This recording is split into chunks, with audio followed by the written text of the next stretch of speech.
Fire dragon की शक्ति और आइस ड्रैगन की शक्ति ने गुफा के हर कोने को भर दिया। वर्तमान आइस फायर ड्रैगन पूरी तरह से अलग था। तेंदुआ लड़की ने अब उसे सील करने की शक्ति खो दी थी और वो उसे नुकसान नहीं पहुंचा सकती थी। आइस फायर ड्रैगन ने अपना दाहिना पैर हिलाया और सुनहरी काली जंजीर को बाहर निकाला। फिर उसने अपने गले से धधकता हुआ लावा निकला और जंजीर को पिघले हुए लोहे में बदल दिया। आइस फायर ड्रैगन ने आकाश की ओर तेज गर्जना की। उसकी आवाज ने पूरी गुफा को हिलाकर रख दिया। अचानक उसके शरीर से खतरनाक मात्रा में शक्तियां निकलने लगी, जैसे वो किसी भी चीज को तबाह करने के लिए तैयार था। फिर उसका विशाल सिर मुड़ा और आर्यन की ओर बढ़ने लगा। आर्यन भाई। मास्टर, तेंदुआ लड़की और स्नो व्हाइट दोनों ने पुकारा। आर्यन अभी भी 1 इंच हिले बिना अपने मूल स्थान पर खड़ा था। इस बार उसका जुआ और भी बड़ा था। उसकी पीठ ठंडे पसीने से भीगी हुई थी और उसकी हथेलियां बर्फ की तरह ठंडी थीं। हालांकि आर्यन का दिल अभी भी शांत था, क्योंकि वो अतुलनीय रूप से तेज आंखों से आइस फायर ड्रैगन को देख रहा था। ड्रैगन का सिर उसकी ओर आया। जब वो उससे लगभग आधा मीटर दूर था तो वो अचानक रुक गया और कहा, क्या तुम वास्तव में मृत्यु से नहीं डरते? आर्यन हंसा। मैंने पहले भी कहा था कि इस दुनिया में मुझसे ज्यादा मौत से कोई नहीं डरता, लेकिन मुझे सबसे ज्यादा मौत से नहीं बल्कि कमजोरी से डर लगता है। आइस फायर ड्रैगन ने कहा, अब जब मुझे सील करने के लिए कोई शक्ति नहीं है तो मुझे तुम्हारे साथ जाने की कोई जरूरत नहीं है। आर्यन ने फिर से हंसते हुए कहा, अगर तुम जाना चाहते तो तुम बहुत पहले ही जा चुके होते। वो आइस फायर ड्रैगन को थोड़ा झटका लगा। दरअसल आर्यन पागल नहीं था। वो बिना किसी कारण के आइस फायर ड्रैगन को बांधने वाली शक्ति को नहीं तोड़ता, ना ही वो मूर्खतापूर्ण तरीके से अपनी जगह पर खड़ा होता और ड्रैगन के उसे कुचलने का इंतजार करता। उसने ऐसा इसलिए किया क्योंकि जंजीरों को तोड़ने से ठीक पहले उसे सिस्टम की आवाज सुनाई दी थी। आर्यन, तुम्हें आइस फायर ड्रैगन के साथ मित्रता स्थापित करने के लिए 1 अंक मिला है। मित्रता का यह 1 अंक इसलिए था क्योंकि उसने 3 बातें कही थीं जो आइस फायर ड्रैगन के दिल में थीं। इसलिए आर्यन ने जुआ खेलने का फैसला किया और जंजीरों को तोड़ दिया। वो बहुत खुश था कि उसने बाजी जीत ली थी। जैसे ही काली जंजीरें टूटी, उसकी मित्रता तुरंत 90 अंक तक पहुंच गई। वो 100 अंकों से केवल 10 अंक दूर था। एक बार 100 मित्रता अंक प्राप्त करने के बाद वो बीस्ट टेमिंग तकनीक की मदद से आइस फायर ड्रैगन की भावनाओं को नियंत्रित कर सकता था और उसे अपना पालतू युद्ध पेट बना सकता था। मुझे अभी भी 10 और मित्रता अंक की जरूरत है। मैं यह कैसे कर सकता हूँ? आर्यन इस बारे में सोचता रहा। आइस फायर ड्रैगन बोला, जैसे उसने आर्यन की दिल की बात समझ ली हो। मुझे पता है कि तुम क्या सोच रहे हो। अगर तुम मेरे मास्टर बनना चाहते हो तो मेरे लिए उसे मार डालो। उसकी आंखें चौड़ी हो गईं और उसने सीधे तेंदुआ लड़की की ओर देखा। फिर उसने उदास होकर आगे कहा, अगर यह उसके दुष्ट पूर्वज के लिए नहीं होता तो मैं यहाँ दसियों हजार वर्षों तक कैद नहीं रहता। मैं तुमसे कुछ भी वादा कर सकता हूँ जो तुम मुझसे करवाना चाहते हो, लेकिन तुम्हें उसे मारना होगा। आइस फायर ड्रैगन की आवाज दृढ़ थी। इसके अलावा उसकी आंखें नफरत से भरी हुई थीं। आर्यन ने इसके बारे में सोचा भी नहीं और कहा, यह असंभव है। मुझे परवाह नहीं है कि तुम्हारी उसके पूर्वज के साथ क्या दुश्मनी है, लेकिन अगर तुम उसे छूना चाहते हैं तो तुम ऐसा नहीं कर सकते। अब आर्यन को किसी मित्रता अंक की कोई परवाह नहीं थी। भले ही मित्रता अंक 0 हो जाए, वो तेंदुआ लड़की के खिलाफ कोई कदम नहीं उठाएगा और ना ही वो ड्रैगन को उसके साथ कुछ करने देगा। इससे आइस फायर ड्रैगन को गुस्सा आ गया और उसने गड़गड़ाते हुए कहा, तो तुम भी उसके साथ मरने के लिए तैयार हो जाओ। अचानक आइस फायर ड्रैगन को गुस्से में देख आर्यन ने ड्रैगन स्लेयर को कसकर पकड़ लिया, तेंदुआ लड़की के सामने खड़ा हुआ और कहा, तो चलो लड़ते हैं। आर्यन बिल्कुल भी नहीं घबराया। उसे उसका जरा सा भी डर नहीं था। अगर वो उसे वश में नहीं कर सकता था तो लड़ना ही एकमात्र रास्ता था। उसका हत्या का इरादा बढ़ गया और तेजी से उसके शरीर से शक्तियां निकलने लगी। लेकिन तभी, आर्यन, तुम्हें आइस फायर ड्रैगन के साथ अपनी मित्रता बढ़ाने के लिए 10 अंक मिले हैं। वर्तमान मित्रता अंकों की संख्या 100 अंकों तक पहुंच गई है। आर्यन के दिमाग में सिस्टम की आवाज गूंजी।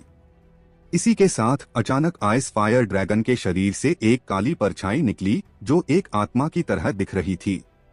आत्मा ने आर्यन की ओर देखा, फिर तेंदुआ लड़की की ओर देखा और धीरे धीरे कहा, मुझे लगा था कि जो कोई भी आइस फायर ड्रैगन को सील से मुक्त करेगा वो हमारे इविल डेविल कबीले से होगा, लेकिन मैंने कभी नहीं सोचा था कि वो एक इंसान होगा और एक सिंह परिवार का सदस्य जिसने ड्रैगन गॉड को मार डाला। मुझे वास्तव में आश्चर्य हुआ, शायद यह सब भाग्य है।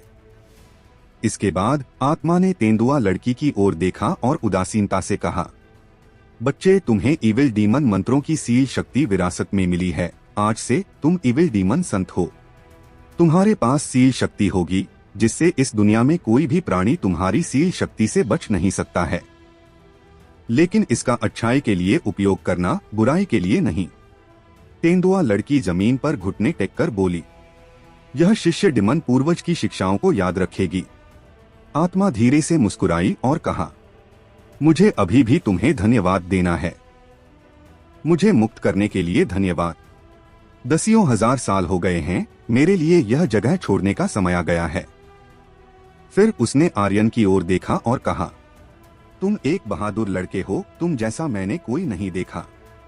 तुम जीवन और मृत्यु से नहीं डरते, तुम जबरदस्ती से नहीं डरते और तुम जिस लड़की से प्यार करते हो उसके लिए मृत्यु सहित सब कुछ सह सकते हो। तुम्हें उसके साथ अच्छा व्यवहार करना चाहिए, वो तुम्हें एक पूरी नई ऊंचाई पर खड़ा कर सकती है। आर्यन ने सम्मानपूर्वक कहा, मैं आपकी बातों को याद रखूंगा पूर्वज। फिर आत्मा धीरे धीरे गायब हो गई। दूसरी तरफ आइस फायर ड्रैगन का शरीर मुड़ता रहा। उसका 10 मीटर से अधिक का लंबा चौड़ा शरीर कुछ मीटर तक कम हो गया था और साथ ही उसके शरीर की आभा भी धीरे धीरे कमजोर हो गई। उसका शरीर मुड़ा हुआ था, ऐसा लग रहा था कि वो ठीक से सो रहा है। आर्यन हैरान रह गया और उसने अपने मन में सोचा, क्या ऐसा हो सकता है कि वो वैसा ही दिखे जैसा वो सील होने से पहले दिखता था? और क्या उसकी उम्र भी कम हो गई है? आर्यन ने फिर इसकी ज्यादा परवाह नहीं की। उसने अपना दाहिना हाथ खोला और धीरे से उसे आइस फायर ड्रैगन के सिर पर रख दिया। बीस्ट टेमिंग तकनीक। आइस फायर ड्रैगन के दिमाग में बिजली का एक जाल घुस गया। जैसे ही ऐसा हुआ, आइस फायर ड्रैगन ने अपनी आंखें थोड़ी खोली। उसकी सुनहरी आंखें आर्यन को देख रही थीं। उसने मुस्कुराते हुए अपने ड्रैगन के दांतों को दिखाया और कहा, मास्टर। इसी के साथ आर्यन के दिमाग में सिस्टम की लगातार आवाजें गूंजने लगी। आर्यन, तुम्हें आइस फायर ड्रैगन को युद्ध पेट बनाने के लिए 10 लाख ही एक्सपी पॉइंट्स, 10,000 ट्रयू एनर्जी पॉइंट्स और 10,000 पॉइंट्स मिले हैं। आर्यन, तुम्हें आइस फायर तकनीक हासिल हुई है। क्या तुम इसे कल्टीवेट करना चाहते हो? कल्टीवेट करो, आर्यन ने तुरंत कहा। आर्यन, तुमने आइस फायर तकनीक सफलतापूर्व कल्टीवेट कर ली है। इसके तुरंत बाद आर्यन ने अपने दिमाग में सिस्टम के पारदर्शी पर्दे पर इसकी जांच की। स्किल आइस फायर तकनीक, जुड़वा हमला तकनीक, स्तर डिवाइन स्टेज, खपत 10,000 पॉइंट्स। पहला स्तर 10,000 अंकों की खपत करता है, दूसरा स्तर 20,000 अंकों की खपत करता है। जमा करते रहें। नुकसान 9 सितारे। अल्टीमेट स्किल 5% मौका, दूसरा स्तर 5% बढ़ जाता है। उच्चतम स्तर में एक पल में मारने का 45% मौका होता है। एक बार में एक युद्ध सम्राट के नीचे के किसी भी योद्धा को पल भर में मारा जा सकता है। विवरण आइस फायर तकनीक एक जुड़वा हमला है जिसे केवल आइस फायर ड्रैगन के दिमाग की मदद से ही छोड़ा जा सकता है। अद्भुत, यह बहुत बढ़िया है। आर्यन खुश था, बहुत ज्यादा खुश था। यह तकनीक वास्तव में बहुत अद्भुत थी। यह युद्ध सम्राट स्तर के एक योद्धा को आसानी से मार सकती थी। हाँ, यह बहुत बढ़िया है। फिर आर्यन ने आइस फायर ड्रैगन को देखा और खुशी से हंसते हुए कहा, अब जब तुम मेरे पालतू हो तो मुझे अपनी आइस फायर ड्रैगन की शक्तियों का अनुभव करा। दूसरी तरफ बाघेंद्र की डिमन सेना पहले से ही भयंकर बाघ दर्रे की ओर बढ़ रही थी। बाघेंद्र ने अपना झंडा लहराया। सिंह परिवार को मार डालो। मुझे दिखाओ कि तुम्हारी आइस फायर शक्तियां कितनी ताकतवर है। बूम! आइस फायर ड्रैगन एक पहाड़ के बीच से गुजरते हुए और एक तेज पंछी की तरह पल भर में आसमान की ऊंचाइयों पर पहुंच गया। वह आर्यन बहुत ज्यादा खुश लग रहा था। यह बहुत अच्छा है। चलो ड्रैगन एक बार और करते हैं। ठीक है मास्टर। जब आइस फायर ड्रैगन एक निश्चित ऊंचाई पर पहुंचा तो उसने अपने पंख पीछे हटा लिए और अचानक नीचे गिरने लगा। यह एहसास ऊंचाई से गिरने जैसा था। हुश हुश हुश हुश हुश हुश। वो बादलों को भेदते हुए एक सीधी रेखा में उतरा। हवा एक अतुलनीय तेज गति से आर्यन के कानों में गर्जना कर रही थी। तेंदुआ लड़की की आंखें कसकर बंद थीं, क्योंकि उसने आर्यन के शरीर को कसकर गले लगाया था। उसकी छाती की उभरी दो चोटियां आर्यन की पीठ से चिपकी हुई थीं। लेकिन आर्यन के मन में एक बार भी कोई गलत विचार नहीं आया। उसका पूरा ध्यान तो ड्रैगन की सवारी करने पर था। यह पहली बार था जब वो किसी ड्रैगन की सवारी कर रहा था, तो खुश होना तो स्वाभाविक था। इसके अलावा वो यह भी देखना चाहता था कि ड्रैगन आसमान में कितनी ऊंचाई तक उड़ सकता था। आसमान से गिरता आइस फायर ड्रैगन तब तक नहीं रुका जब तक कि वो जमीन पर घास की पत्तियों के लगभग करीब नहीं था। फिर उसने अपना शरीर पलटा, अपनी आंखें खोली और अचानक हिल गया।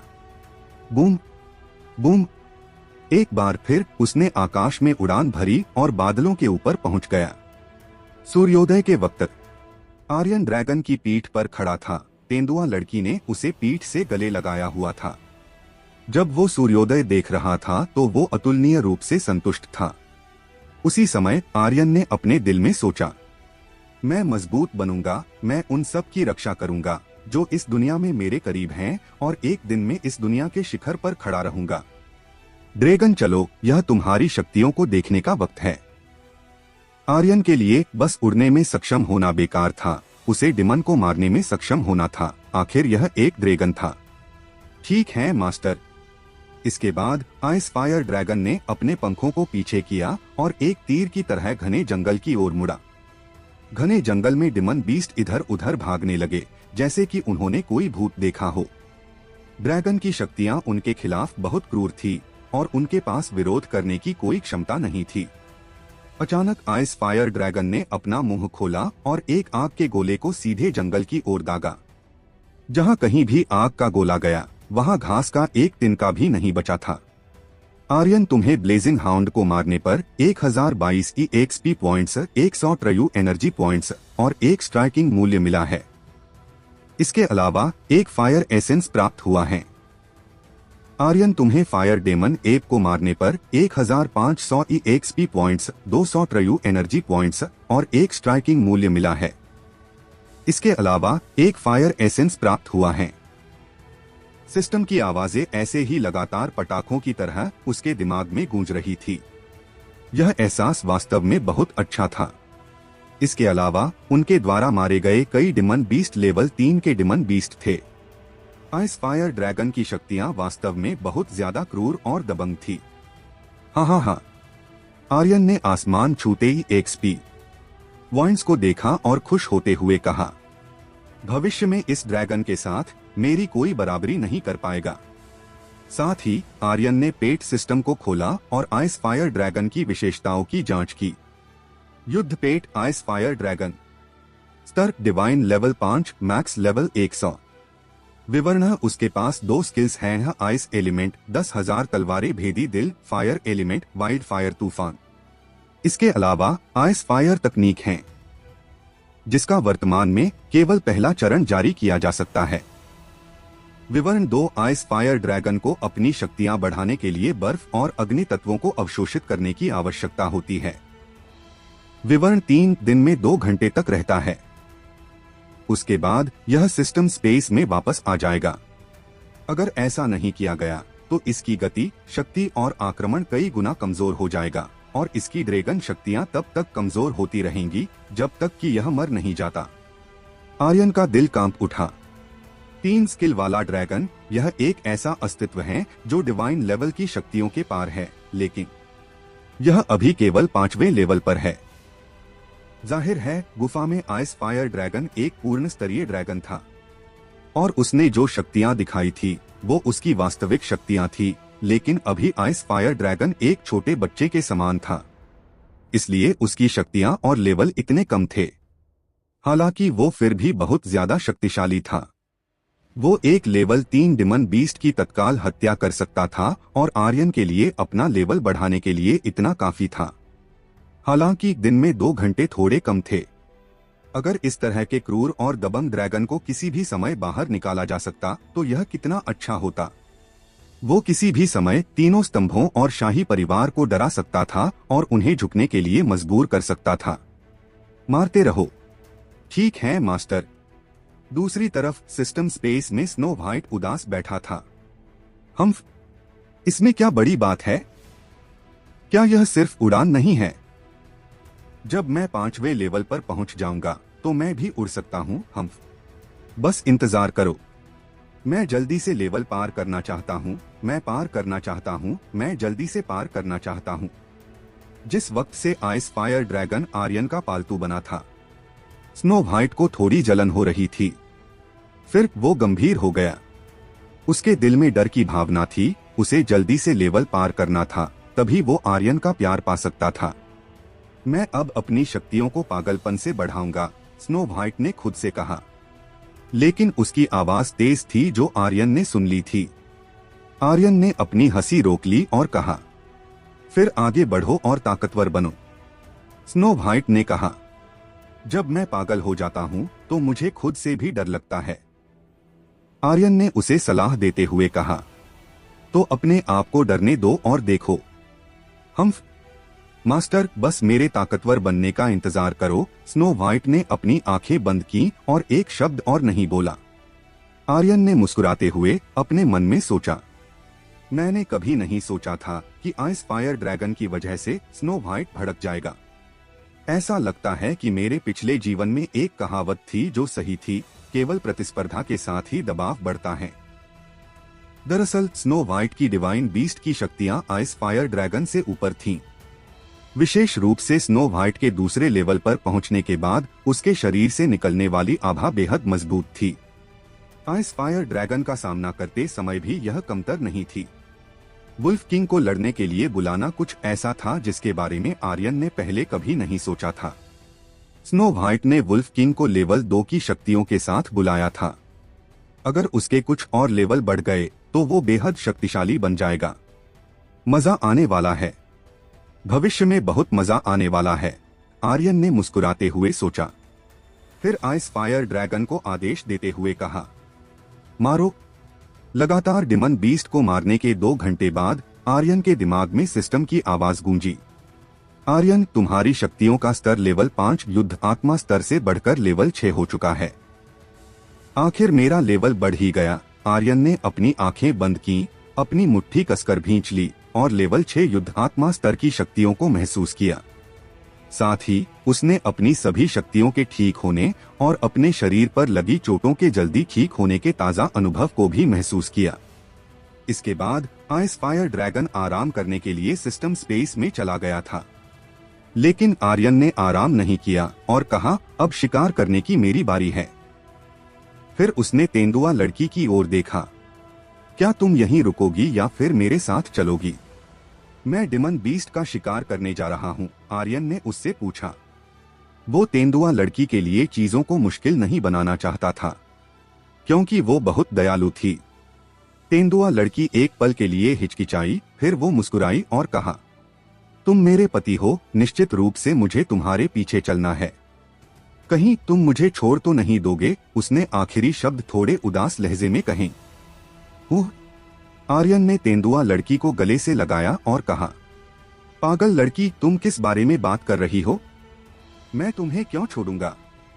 मैं दुनिया को छोड़ दूंगा, लेकिन तुम्हें नहीं। तेंदुआ लड़की ने जब यह सुना तो वो तुरंत इस बात पर पहुंच गई कि कुछ तो गड़बड़ थी। उसकी भावभंगिमा को देखकर आर्यन को लगा कि वो इन शब्दों को सुनकर खुश हो गई है। ऐसा लगता है कि इस दुनिया का आर्यन लड़कियों के मामले में माहिर था। चलो, कम से कम मैंने उसकी यादों से कुछ शब्द तो सीख लिए जो लड़कियों को खुश करने के लिए काफी है। दूसरी ओर भयंकर बाघ दर्रा गिर गया था। भयंकर बाघ दर्रा एक सीमा पर था। अनगिनत लाशें जमीन पर बिखरी हुई थी और खून नदी की तरह बह रहा था। पूरे 2 दिन और 2 रातों तक 8,000 व्हाइट सेना के सैनिकों ने बाघेंद्र की 1 लाख डिमन की सेना का विरोध करने के लिए अपनी जान जोखिम में डाली। अनगिनत योद्धा जख्मी हुए, लेकिन वो एक कदम भी पीछे नहीं हटे। डिमन सेना को भी भारी नुकसान हुआ था और उनके योद्धाओं के मरने की संख्या और भी ज्यादा थी। हालांकि इस बार बाघेंद्र ने सिंह परिवार की सेना को पूरी तरह से खत्म करने की ठान रखी थी, चाहे इसमें उसकी जान ही क्यों न चली जाए। इसके अलावा उसने पाया कि सिंह परिवार की चारों महान सेनाओं में से केवल व्हाइट सेना विरोध कर रही थी। वो नहीं जानता था कि सिंह परिवार की सेना के भीतर क्या चल रहा है, लेकिन इससे उसे उम्मीद मिली। तीसरे दिन के शुरुआती घंटों में उन्होंने अंततः बाघ दर्रे को तोड़ दिया और अलका और 1,000 से अधिक विकलांग व्हाइट सेना को कब्जे में ले लिया। कुछ देर आराम करने के बाद बाघेंद्र रुका नहीं और अपनी डिमन सेना की एक लहर के साथ वो अंधेर घाटी की ओर बढ़ गया। इन 2 दिनों और 2 रातों में पृथ्वी ने एक भी सैनिक को नहीं भेजा, यहाँ तक कि उसने किसी को इसकी जांच के लिए भी नहीं भेजा। अंधेर घाटी पूरी तरह से शांत थी। वहाँ केवल कुछ ही गश्ती गार्ड थे और कई लोग अलाव के चारों ओर गपशप कर रहे थे और हंस रहे थे। सेनापति अलका को 8,000 योद्धाओं के साथ बाघ दर्रे की ओर गए हुए 2 दिन हो चुके हैं, लेकिन अभी भी कोई खबर नहीं है। क्या कुछ बुरा हुआ होगा? कुछ नहीं हुआ होगा। क्या तुम्हें याद नहीं कि 16 साल पहले सिंह परिवार की सेना ने डिमन सेना को कितनी बुरी तरह से हराया था? उससे वो अभी तक नहीं उभरे हैं। और क्या तुमने पिछले कुछ सालों से डिमन सेना को सीमाओं पर आक्रमण करते देखा है? अगर मैं उन्हें 10 हिम्मत भी दे दूं, तो भी वो हिम्मत नहीं करेंगे। मैंने सुना है कि सेनापति अलका ने आर्यन के कारण अपनी सेना भेजी थी। पिछली बार यह आर्यन के पिता के लिए था और इस बार यह उस कचरा यंग मास्टर के लिए है। सेनापति अलका वास्तव में अपने पिछले जीवन में उनके सिंह परिवार की ऋणी हैं। यह सही है। यह व्यर्थ की बात है कि हमारे महान सेनापति उसे बहुत पसंद करते हैं। इस बार चाहे वो आर्यन को बचा सके या नहीं, फिर भी उसे दंडित किया जाएगा। इसके अलावा वो कचरा आर्यन निश्चित रूप से परीक्षा पूरी नहीं कर पाएगा और सेनापति अलका को उनके सेनापति पद से हटा दिया जाएगा। क्या तुम्हें लगता है कि आर्यन परीक्षा पूरी कर सकता है? हाँ। शून्य ड्रैगन ब्लड के साथ एक कचरा परीक्षा पूरी कैसे कर सकता है? मजाक करना बंद करो। वो सिंह परिवार के यंग मास्टर के नाम पर एक धब्बा है। अगर उसने परीक्षा पूरी कर ली तो मैं अपना नाम अपने पिछवाड़े पर लिखवा लूंगा। पिछले कुछ दिनों से पूरा सैन्य शिविर इस मामले पर चर्चा कर रहा था। लगभग 1 महीना बीत चुका था, लेकिन आर्यन की अभी तक कोई खबर नहीं थी। यह स्पष्ट था कि परीक्षा विफल हो जाएगी। यहाँ तक कि उनका मानना था कि आर्यन पहले ही दुष्ट डिमनों के हाथों मारा जा चुका होगा या फिर किसी डिमन बीस्ट द्वारा निगला जा चुका होगा। अगर जानबूझकर उसके बारे में बातें नहीं की जाती तो कोई भी आर्यन के बारे में नहीं सोचता। अंधेर घाटी में रेड सेना के मुख्य शिविर के तंबू में सुगंधित चाय से पृथ्वी थोड़ा नशे में था। उसने अपने दिल में हंसते हुए सोचा, अलका ओह अलका, एक दिन मैं तुम्हें पालूंगा। हाँ। वो बहुत संतुष्ट था। उसकी राय में महिलाओं को अपने पति और बच्चों की देखभाल करनी चाहिए और सैन्य शिविर में नहीं रहना चाहिए। स्त्रियां स्वाभाविक रूप से कोमल दिल की होती थीं। पिछली बार यह आलोक के लिए था और इस बार यह आर्यन के लिए था। इसी बात से पृथ्वी सबसे ज्यादा नाखुश था, लेकिन इससे कुछ फर्क नहीं पड़ता। इस बार वो एक भी सैनिक नहीं भेजने वाला था। अलका, इस बार हे मैं चाहता हूँ कि तुम मेरे बिस्तर के सामने घुटने टेक दो और मुझसे भीख मांगो। फिर हाँ, पृथ्वी उत्साह से हंसा। उसने पूरे 20 साल तक एक महिला का इंतजार किया था और वो आलोक से पहले अलका से मिल चुका था, लेकिन शुरू से अंत तक अलका ने उसकी ओर देखा तक नहीं। उसके दिल में केवल आलोक था। पृथ्वी का धैर्य धीरे धीरे कम होता जा रहा था। आर्यन के आने के बाद से वो असामान्य हो गया, जिससे उसके दिल में धैर्य का अंतिम अंश भी गायब हो गया। चूंकि ऐसा था, इसलिए उसे कुछ तरीकों का उपयोग करने की जरूरत थी। इसके अलावा उसे अब इतनी परवाह नहीं थी। चूंकि वो इंतजार नहीं कर सकता था, इसलिए वो अब बल का प्रयोग करेगा। पृथ्वी के मुंह का कोना एक भद्दी मुस्कान में बदल गया। अलका, अब मैं इंतजार नहीं कर सकता। तुम कब मेरे सामने सारे कपड़े उतार कर खड़ी होगी? हा हा हा।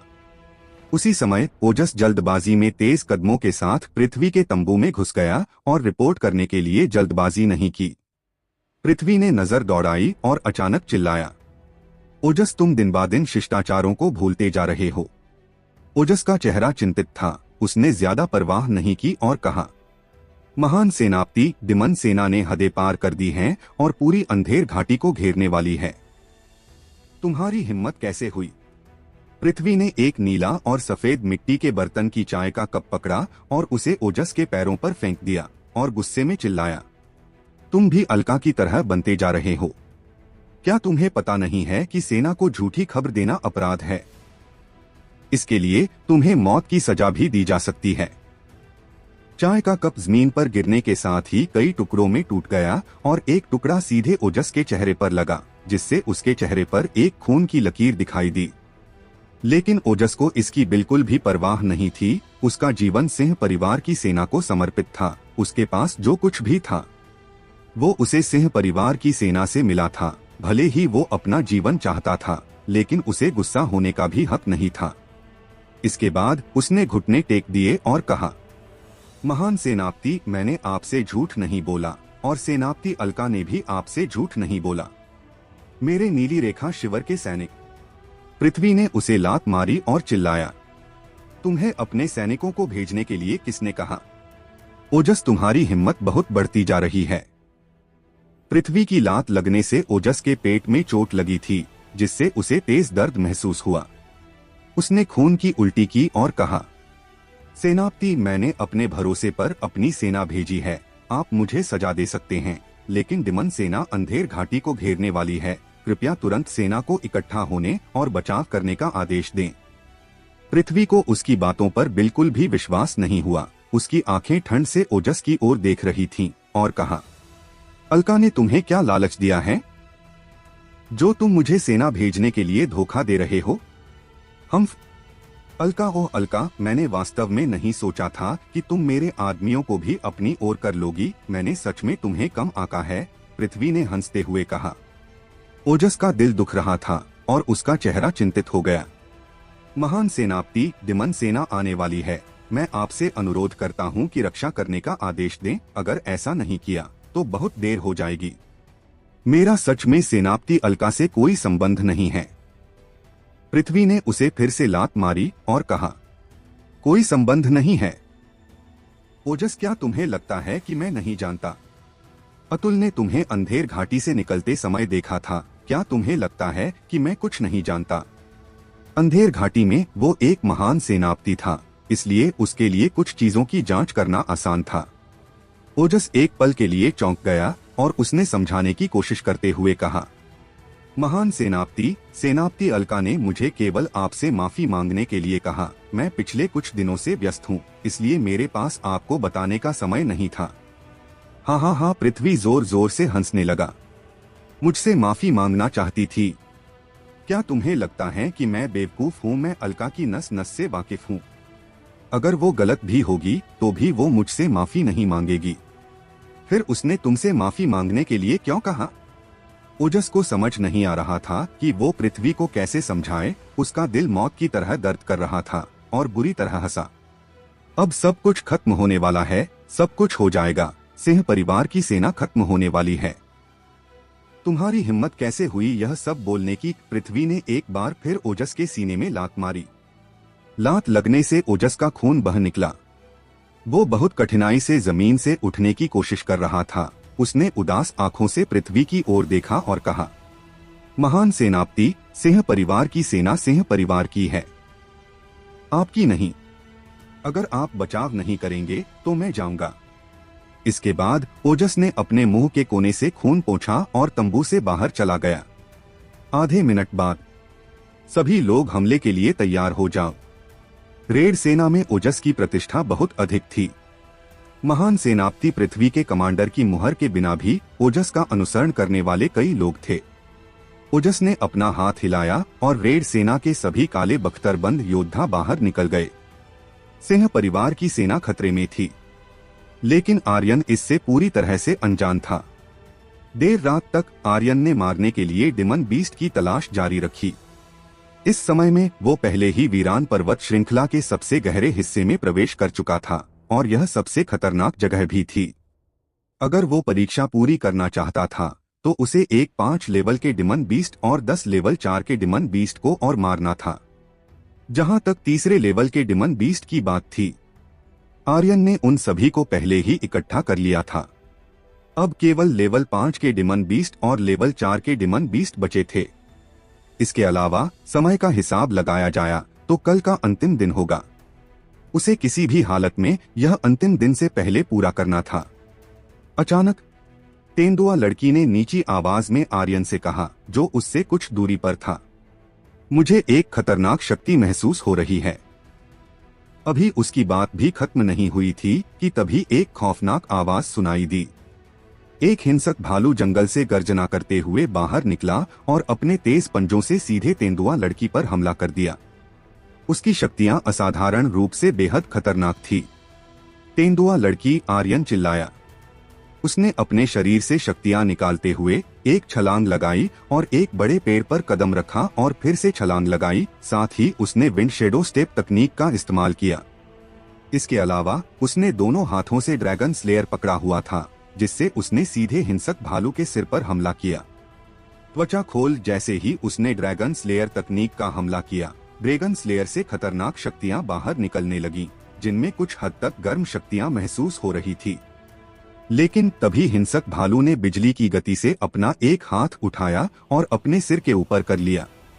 ड्रैगन स्लेयर का हमला उसके सिर से टकराने की जगह उसके हाथ से टकराया। इससे उसको ज्यादा नुकसान नहीं हुआ, लेकिन ड्रैगन स्लेयर का हमला बहुत ज्यादा खतरनाक था, जिससे उसके हाथ पर एक गहरा घाव बन गया। आर्यन इससे थोड़ा निराश था, लेकिन वो देख पा रहा था कि हिंसक भालू के सिर पर एक चमकीला लाल अंक तैर रहा था, -20,119 इंच। उसी समय आर्यन ने सिस्टम के पारदर्शी पर्दे पर हिंसक भालू की विशेषताओं की जांच की। डिमन बीस्ट पृथ्वी भालू, स्तर लेवल 4, विनाशकारी शक्ति है 4 और 1/2 सितारा, रक्षा है 4.5 सितारा, विवर्ण पृथ्वी की शक्ति रखता है। यह पवित्र कला की शक्ति को छोड़ सकता है, जिससे पृथ्वी भूकंप की तरह हिल सकती है। ओह, आर्यन चौंक गया। सिस्टम के अनुसार यह एक लेवल 4 का डिमन है। मुझे इसकी जरूरत है और मुझे इसको मारना होगा। अभी आर्यन सोच में ही था कि अचानक पृथ्वी भालू ने अपना दूसरा हाथ हिलाया और आर्यन पर एक जोरदार हमला किया। आर्यन के पास इससे बचने का कोई मौका नहीं था। उसका शरीर 10 मीटर दूर उड़ते हुए एक बड़े पेड़ से जाकर टकराया। यह हमला इतना शक्तिशाली था कि पेड़ 2 हिस्सों में बंट गया। आर्यन पेड़ के टूटे हुए हिस्सों के बीच में से खड़ा हुआ और फुसफुसाया, क्या शक्तिशाली हमला था। अगर मेरे 2 रक्षा कवच नहीं होते तो मैं बहुत बुरी मौत मरता। हिंसक पृथ्वी भालू ने अपनी मुट्ठियां भींच ली, उन्हें हवा में उठाया और जमीन पर भारी प्रहार किया। उसी समय वो आकाश की ओर देखते हुए चिल्लाया। पृथ्वी भालू अपना दूसरा हमला करने की तैयारी कर रहा था। यह समझते हुए आर्यन का चेहरा काला पड़ गया और उसने तुरंत तेंदुआ लड़की से चिल्लाते हुए कहा, तेंदुआ लड़की तैयार हो जाओ। तेंदुआ लड़की आर्यन की बात समझ गई कि वो क्या कहना चाहता था।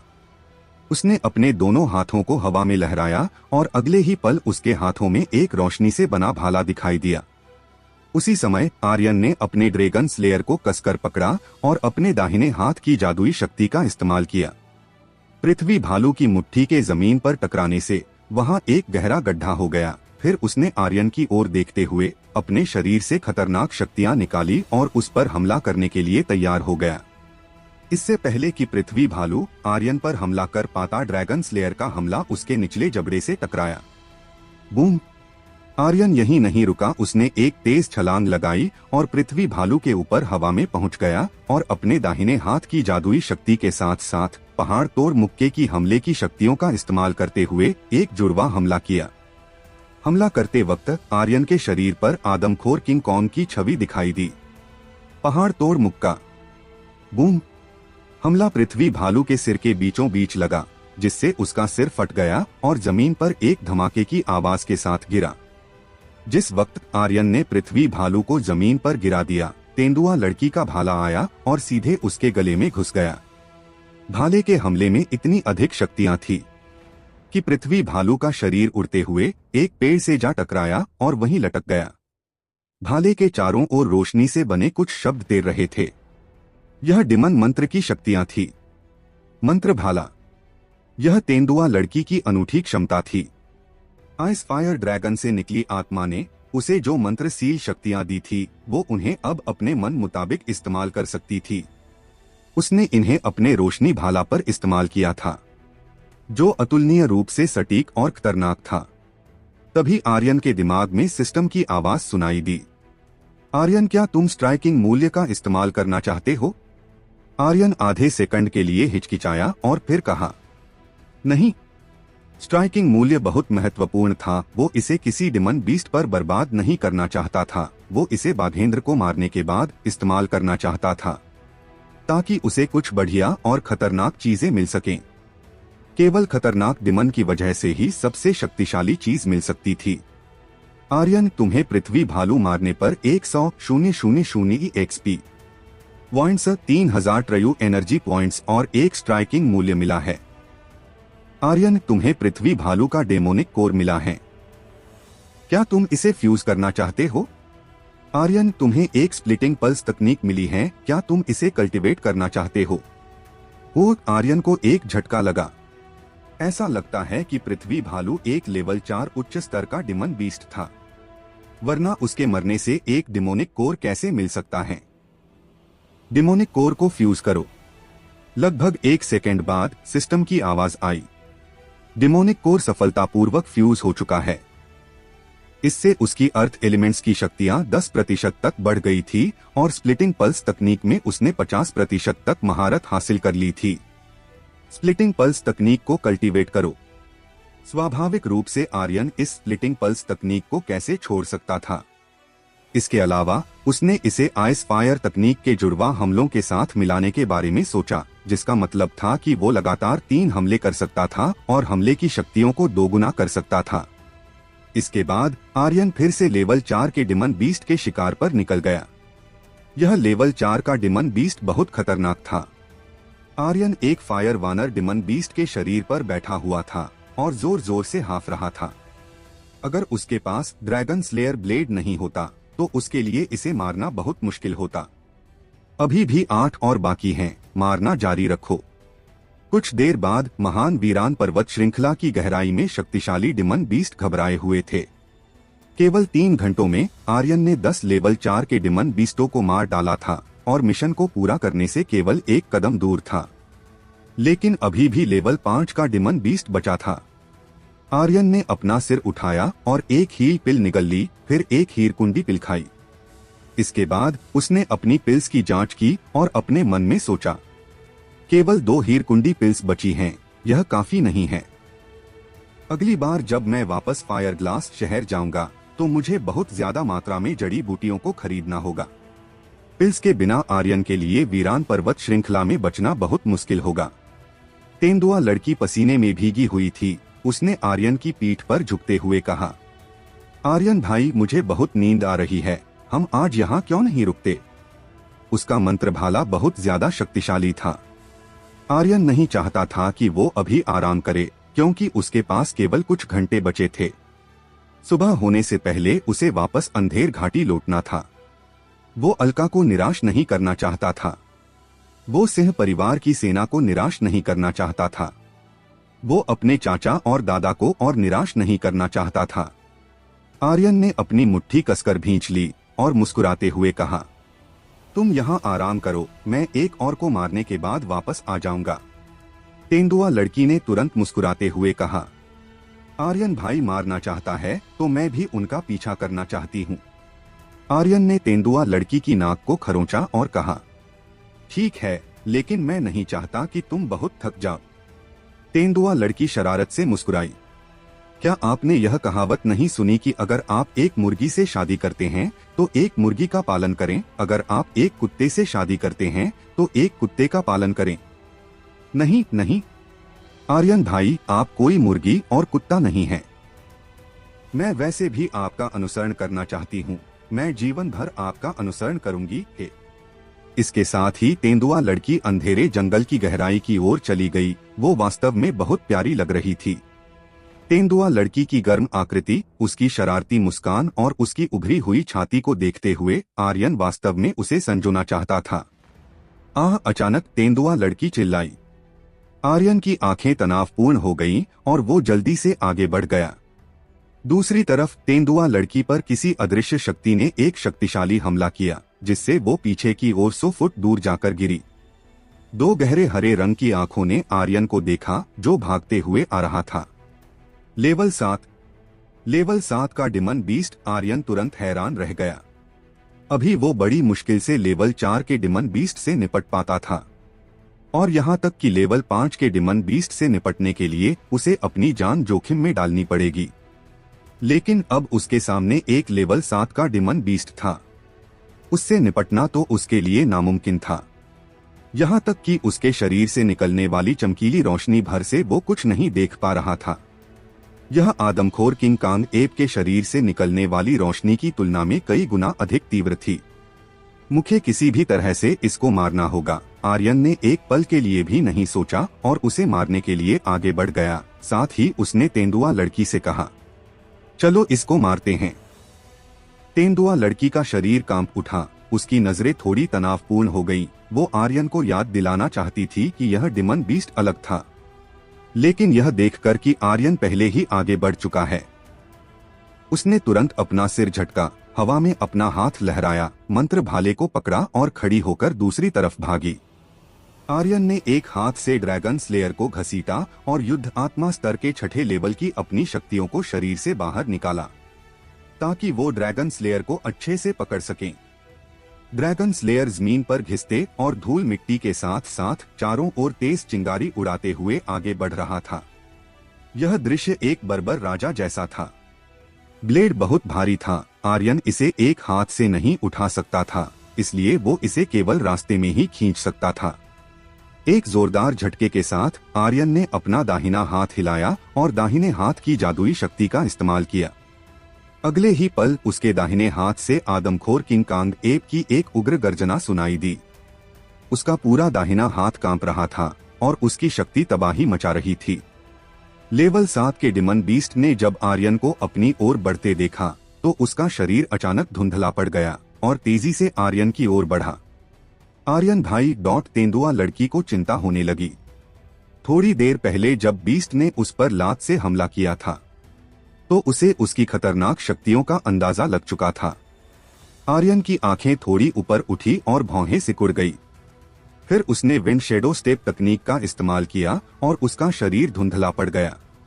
आर्यन, तुम्हारी विंड शेडो स्टेप तकनीक का स्तर लेवल 2 से बढ़कर लेवल 3 पर पहुंच गया है। आर्यन ने सिस्टम की आवाज पर कोई ध्यान नहीं दिया। अगले ही पल उसका शरीर 1 सेकंड से भी कम समय में 10 मीटर की दूरी पर दिखाई दिया। विंड शेडो स्टेप तकनीक का स्तर बढ़ने से उसके पास टेलीपोर्टेशन की शक्तियां आ चुकी थी, लेकिन वो केवल ज्यादा से ज्यादा 10 मीटर की दूरी तक टेलीपोर्ट कर सकता था। हालांकि ये दूरी सुरक्षित नहीं थी। लेवल 7 के उस बीस्ट की शक्तियां भर ही उसे उड़ाने के लिए काफी थी।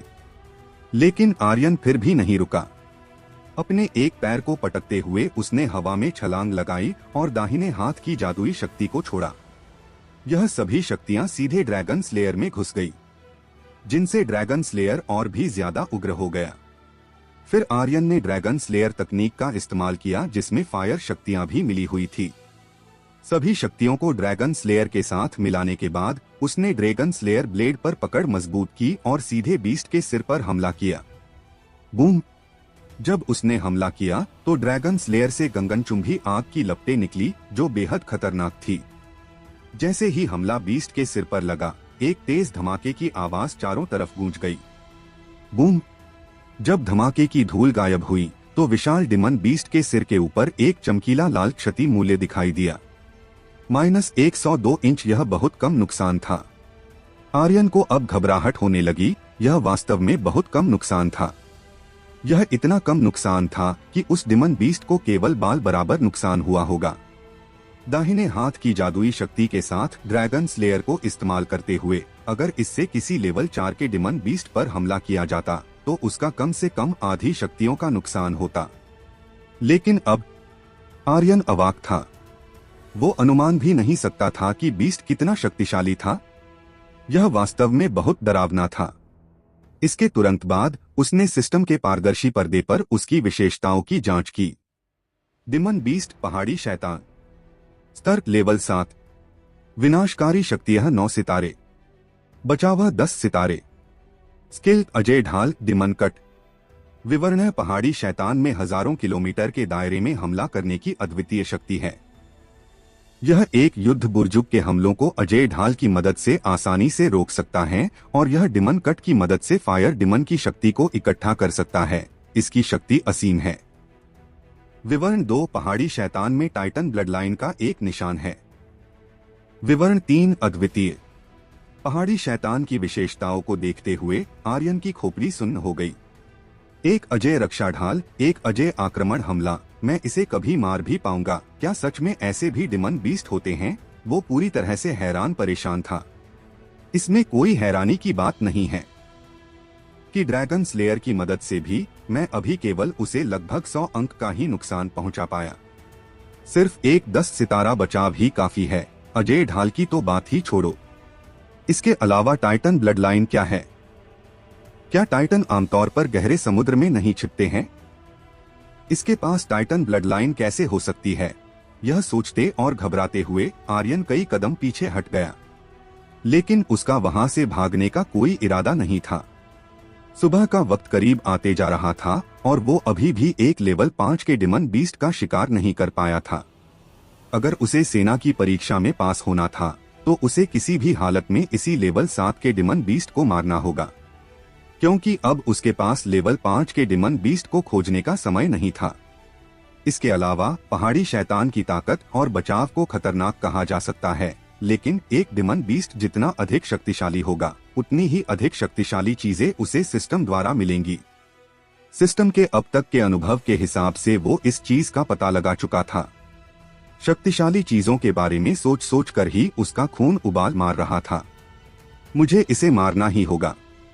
फिर वो तेंदुआ लड़की की ओर मुड़ा और उससे कहा, तुम थोड़ी लंबी दूरी से हमला करो।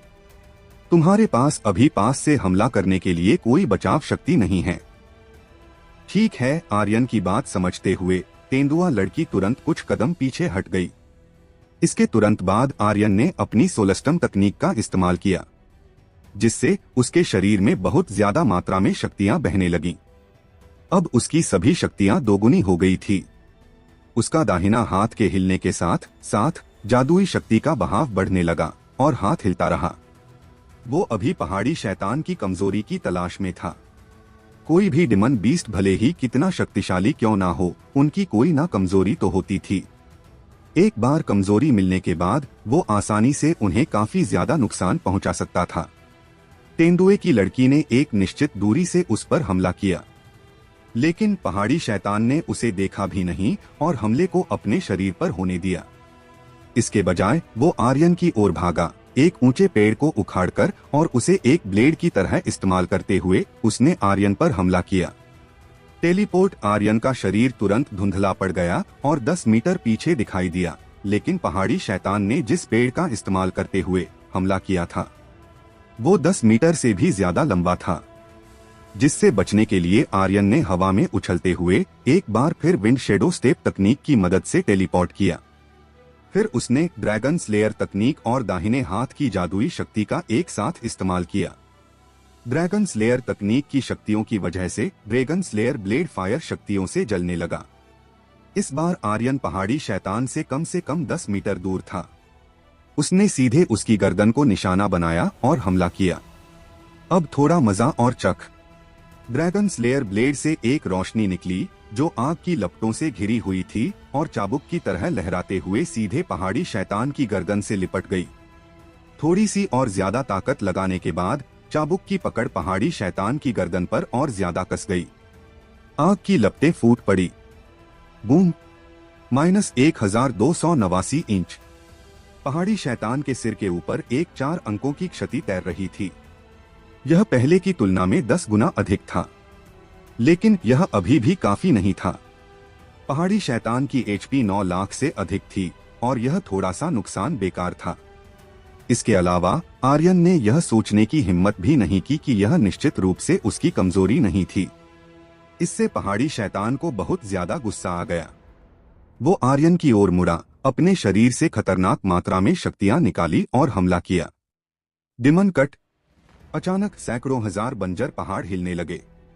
फायर की शक्तियां चारों ओर से इकट्ठा होते हुए उसके हाथ पर जमा होने लगीं। यह बहुत तेजी से जमा हो रही थी। 1 सेकंड के 10वें हिस्से से भी कम समय में पहाड़ी शैतान ने अपना हाथ हवा में लहराया।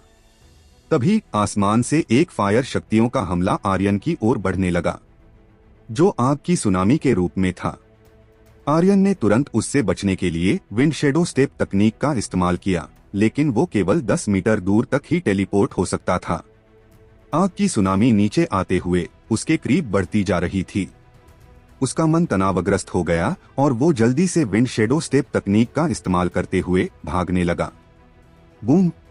आर्यन जहां भी जाता, आग की सुनामी हवा को चीरते हुए उसका पीछा करने लगती। जैसे ही आग की सुनामी आर्यन पर गिरी, वो केवल एक कदम आगे होने की वजह से बच गया।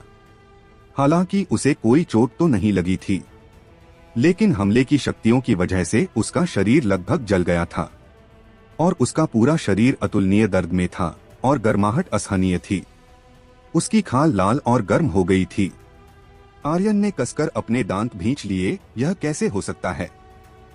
यह वास्तव में असंभव है। आर्यन ने अपने दाहिने हाथ से जमीन पर थप्पड़ मारा और उछल पड़ा। अपने सामने विशाल डिमन बीस्ट को देखते हुए उसकी आंखें भयावह हो गईं। मुझे नहीं लगता कि तुम मुझे मार सकते हो। क्या हुआ जो तुम लेवल 7 के डिमन बीस्ट हो? तुम मुझे छू भी नहीं सकते, आर्यन ने चिल्लाते हुए कहा। जब वो यह बोल रहा था, पहाड़ी शैतान को बहुत ज्यादा गुस्सा आ रहा था। एक तो उसका डिमन कट का हमला उसे मारने में विफल रहा था और ऊपर से वो उसका मजाक भी उड़ा रहा था। फिर उसने अपना एक पैर उठाया और आर्यन को रौंद कर मारने के लिए तैयार हो गया। तभी आर्यन की नजरें पहाड़ी शैतान के पैर के निचले हिस्से पर पड़ी। वहां काले धब्बे जैसा एक निशान था। इसके पैरों के तलवों पर काला धब्बा क्यों है? क्या यह उसकी कमजोरी हो सकती है? यह सोचते हुए उसकी भौहें सिकुड़ गई। चाहे कुछ भी हो, मुझे कोशिश करनी होगी। अगर वो उसकी कमजोरी नहीं ढूंढ पाया तो वो उसे कभी भी नहीं मार पाएगा। पहाड़ी शैतान बहुत ज्यादा शक्तिशाली था। अगर वो उसे मारना चाहता था तो वो केवल अपनी बुद्धि पर भरोसा कर सकता था। क्या तुम मुझे मारना चाहते हो? ठीक है, चलो देखते हैं कि कौन किसको मारता है। आर्यन ने अपनी जगह से उछलते हुए एक छलांग लगाई, ड्रैगन स्लेयर को अपने हाथों में कसकर पकड़ा और सीधे पहाड़ी शैतान के तलवों पर मौजूद काले धब्बे को निशाना बनाते हुए हमला किया। जैसे ही ड्रैगन स्लेयर सीधे काले धब्बे पर लगा, पहाड़ी शैतान के सिर के ऊपर एक चमकीला लाल क्षति मूल्य दिखाई दिया, -10,988 इंच। हाँ, आर्यन इसे देखकर बहुत ज्यादा खुश हो गया। 5 अंकों की क्षति, जरूर यही इसकी कमजोरी है। पहाड़ी शैतान दर्द से चिल्लाया, लेकिन उसने सिर्फ दर्द के कारण आर्यन पर हमला करना नहीं छोड़ा। इसके बजाय उसने और भी ज्यादा उग्रता से हमला किया। यह इतना शक्तिशाली हमला था कि हवा के फटने तक की आवाज सुनाई दी। आर्यन उसके पैरों से केवल कुछ दर्जन मीटर की दूरी पर था। अगर वो अपनी जगह से नहीं हटता तो कुचला जाता। ड्रैगन स्लेयर ब्लेड को पहाड़ी शैतान के पैर से बाहर निकालना उसके लिए पहले से ही असंभव था। इसलिए उसने अपना दिल कठोर कर लिया और चिल्लाया, अब ऐसे ही दर्द में मरो। उसने ड्रैगन स्लेयर को छोड़ दिया और अपने दोनों हाथों से अपने पैरों के तलवों को पकड़ा और अपने अंगों को फैलाया। जब पहाड़ी शैतान का शक्तिशाली पैर का हमला आर्यन से बस केवल 1 मीटर की दूरी पर था, तो उसके गले से एक अजीब सी गड़गड़ाहट की आवाज आई, टोडिंग स्किल। इसके तुरंत बाद आर्यन का शरीर वहां से उछलते हुए गायब हो गया। Boom boom boom. पहाड़ी शैतान का पैर जैसे ही जमीन पर पड़ा, चारों ओर रेत और धूल उड़ने लगी। घाटी हिंसक रूप से हिल रही थी और पहाड़ी शैतान बिना रुके चिल्ला रहा था, क्योंकि ड्रैगन स्लेयर पूरी तरह से उसके पैर के निचले हिस्से में घुस गया था। -10,222 इंच, -10,982 इंच, -9,833 इंच। उसके सिर के ऊपर लाल रंग से चमकते हुए क्षति मूल्य तैर रहे थे।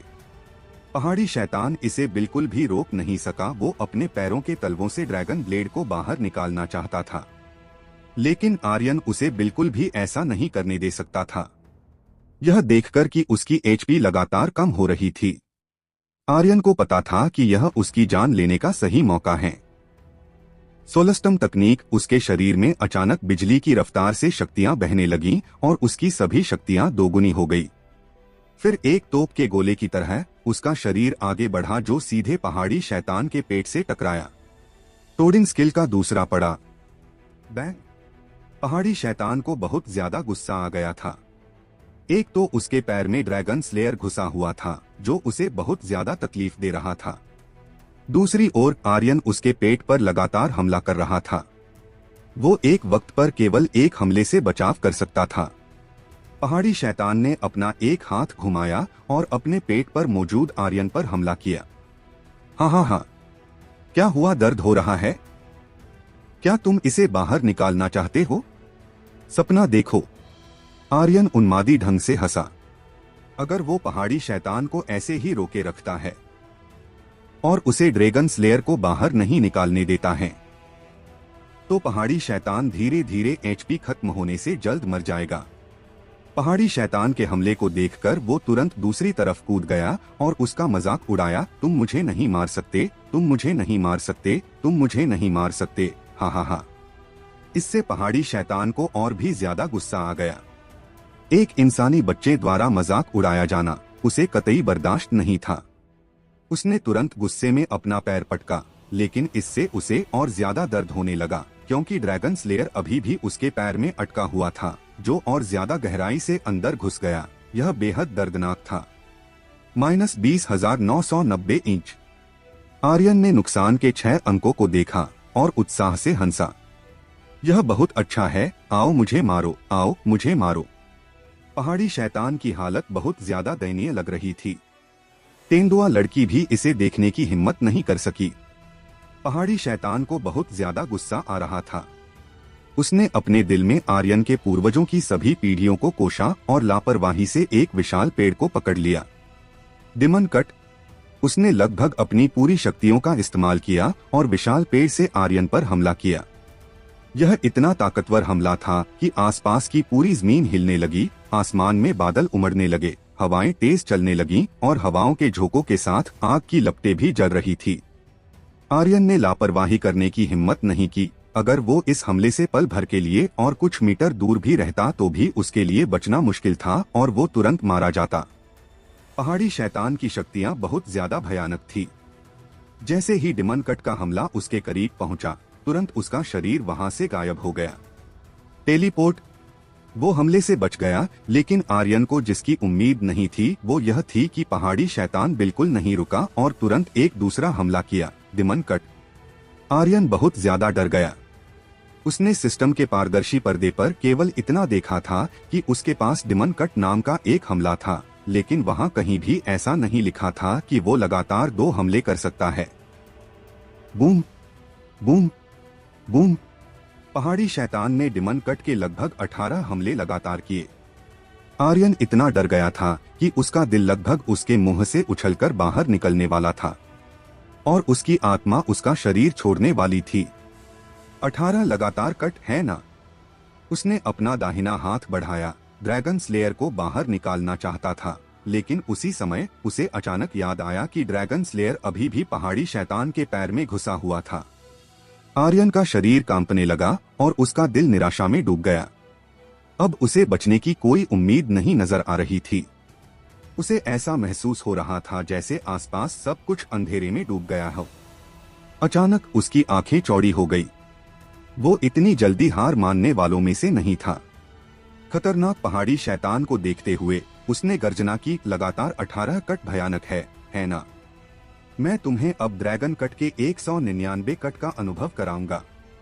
इसके तुरंत बाद उसका हाथ हिला और उसमें शक्तियां बहने लगीं, जिससे उसका पूरा हाथ एक रोशनी से ढक गया।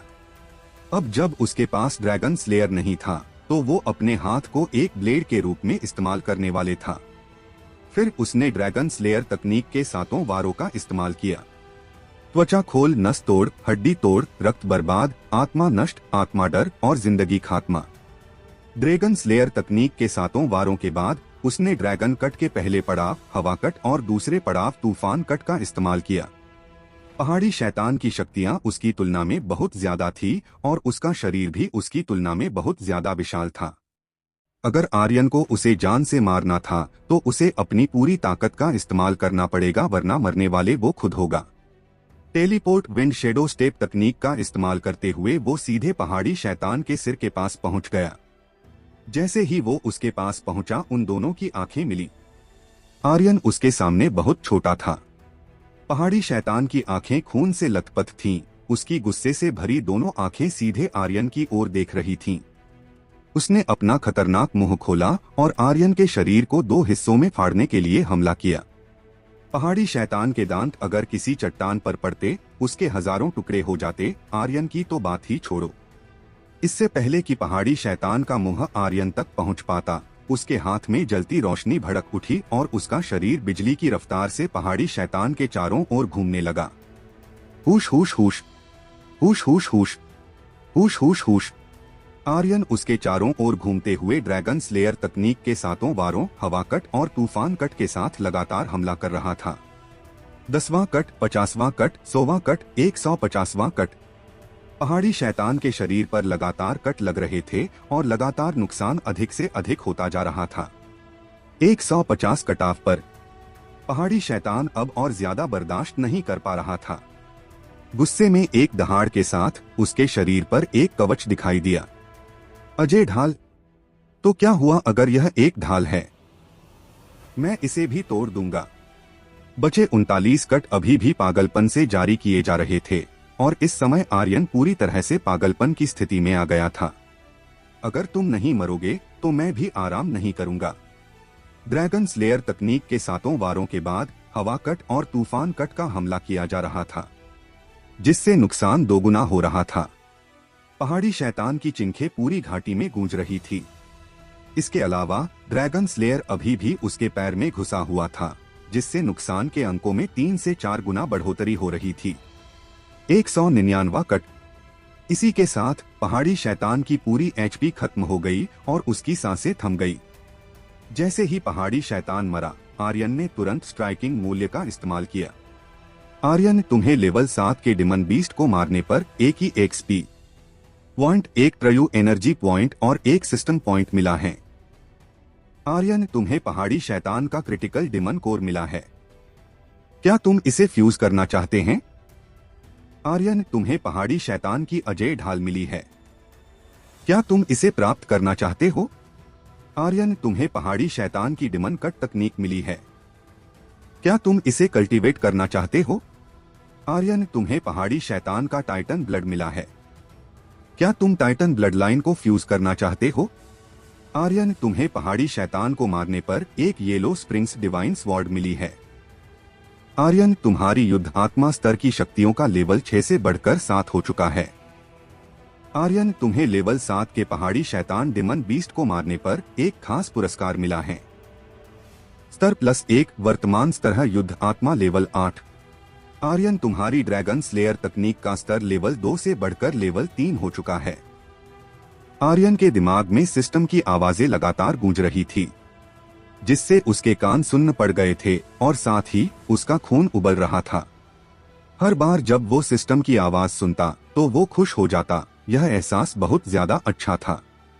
क्रिटिकल डिमन कोर, ये क्या है? इसके तुरंत बाद आर्यन ने जल्दी से इसकी विशेषताओं की जांच की। वस्तुतः क्रिटिकल डिमन कोर लेवल 7। विवरण: क्रिटिकल स्ट्राइक विशेषता बोनस शामिल है। क्रिटिकल स्ट्राइक, ये तो बहुत अच्छा है। इसे देखकर आर्यन तुरंत खुश हो गया और कहा, फ्यूज करो। क्रिटिकल स्ट्राइक स्वर्ग की अवहेलना करने वाला गुण था। इसकी विशेषता की तुलना में प्राकृतिक तत्वों की विशेषताएं बहुत कमजोर थीं। क्रिटिकल स्ट्राइक विशेषता के साथ यह क्रिटिकल स्ट्राइक के नुकसान को बढ़ा सकता था और पल भर में किसी भी शक्तिशाली दुश्मन को मार सकता था। क्रिटिकल स्ट्राइक डिमन कोर सफलतापूर्वक फ्यूज हो चुका है। Critical strike plus 10%। अद्भुत। अगला अजय ढाल। आर्यन ने अपने दिल में कहा, मुझे यह चाहिए। आर्यन, तुम्हें अजय ढाल मिल चुकी हैं। विशेषताओं की जांच करने के लिए सिस्टम के पारदर्शी पर्दे को देखो। आर्यन ने तुरंत इसकी विशेषताओं की जांच करने के लिए सिस्टम के पारदर्शी पर्दे को देखा। वस्तु अजय शील्ड। स्तर लेवल 9 हेवन स्टेज। उपभोग 5000 ट्रयू एनर्जी पॉइंट्स प्रति सेकंड। समय सीमा 5 सेकंड। विवरण अजय शील्ड को सक्रिय करने के बाद युद्ध सम्राट के हमलों से भी आसानी से बचा जा सकता है। हाँ, आर्यन अपनी हंसी रोक नहीं सका। अब युद्ध सम्राट भी मेरा कुछ नहीं बिगाड़ सकता है। अजय शील्ड वास्तव में अजय है। यह बहुत अच्छा है। अगर मैं भविष्य में किसी युद्ध सम्राट से मुकाबला करता हूँ तो मुझे डरने की ज्यादा जरूरत नहीं होगी। इसे सबसे अच्छा बचाव कहा जा सकता था। पूरे फायर ग्लास राजवंश में युद्ध सम्राट स्तर का कोई योद्धा नहीं था, इसलिए यह कहा जा सकता है कि कोई भी आर्यन के बचाव को तोड़ नहीं पाएगा। हालांकि अजय शील्ड की ट्रयू एनर्जी उपभोग मात्रा कुछ ज्यादा ही था। अगर आर्यन पहले की तरह एक लेवल 6 युद्ध आत्मा स्तर का योद्धा होता तो वो कभी भी इतनी ट्रयू एनर्जी खर्च करना वहन नहीं कर पाता। लेकिन अब पहाड़ी शैतान को मारने के बाद वो लेवल 8 युद्ध आत्मा स्तर का योद्धा बन चुका था और 50,000 पॉइंट्स तक ट्रयू एनर्जी इस्तेमाल कर सकता था। इसलिए उसे प्रति सेकंड केवल 5000 पॉइंट खर्च होने की ज्यादा चिंता नहीं थी। डिमन कट कल्टीवेट करो। आर्यन ने अगली चीज को देखते हुए कहा। कल्टीवेट करने में असमर्थ। केवल एक डिमन योद्धा ही इस तकनीक को कल्टीवेट कर सकता है। आर्यन चौंक गया। अगर उसे इस तकनीक को कल्टीवेट करना था तो उसे एक डिमन योद्धा बनने की जरूरत थी। वो डिकोनिक कल्टीवेटर की मदद से ऐसा कर भी सकता था, लेकिन अभी के लिए वो ऐसा नहीं करना चाहता था, क्योंकि एक बार डिमन योद्धा बनने के बाद उसे वापस इंसान बनने के लिए पूरे एक दिन और एक रात का वक्त लगेगा और अभी के लिए उसके पास इतना वक्त नहीं था। कुछ देर सोचने के बाद आर्यन ने हार मान ली। चूंकि वो अभी इसे कल्टीवेट नहीं करना चाहता था तो वो इसे बाद में भी कल्टीवेट कर सकता था।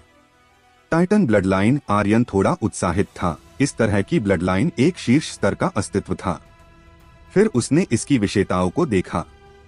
वस्तु टाइटन ब्लड लाइन। स्तर डिवाइन स्टेज ब्लड लाइन।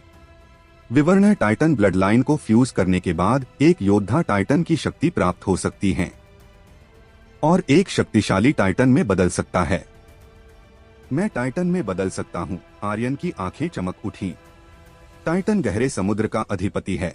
अगर मैं एक टाइटन में बदल सकता हूँ तो यह कितना भयानक होगा।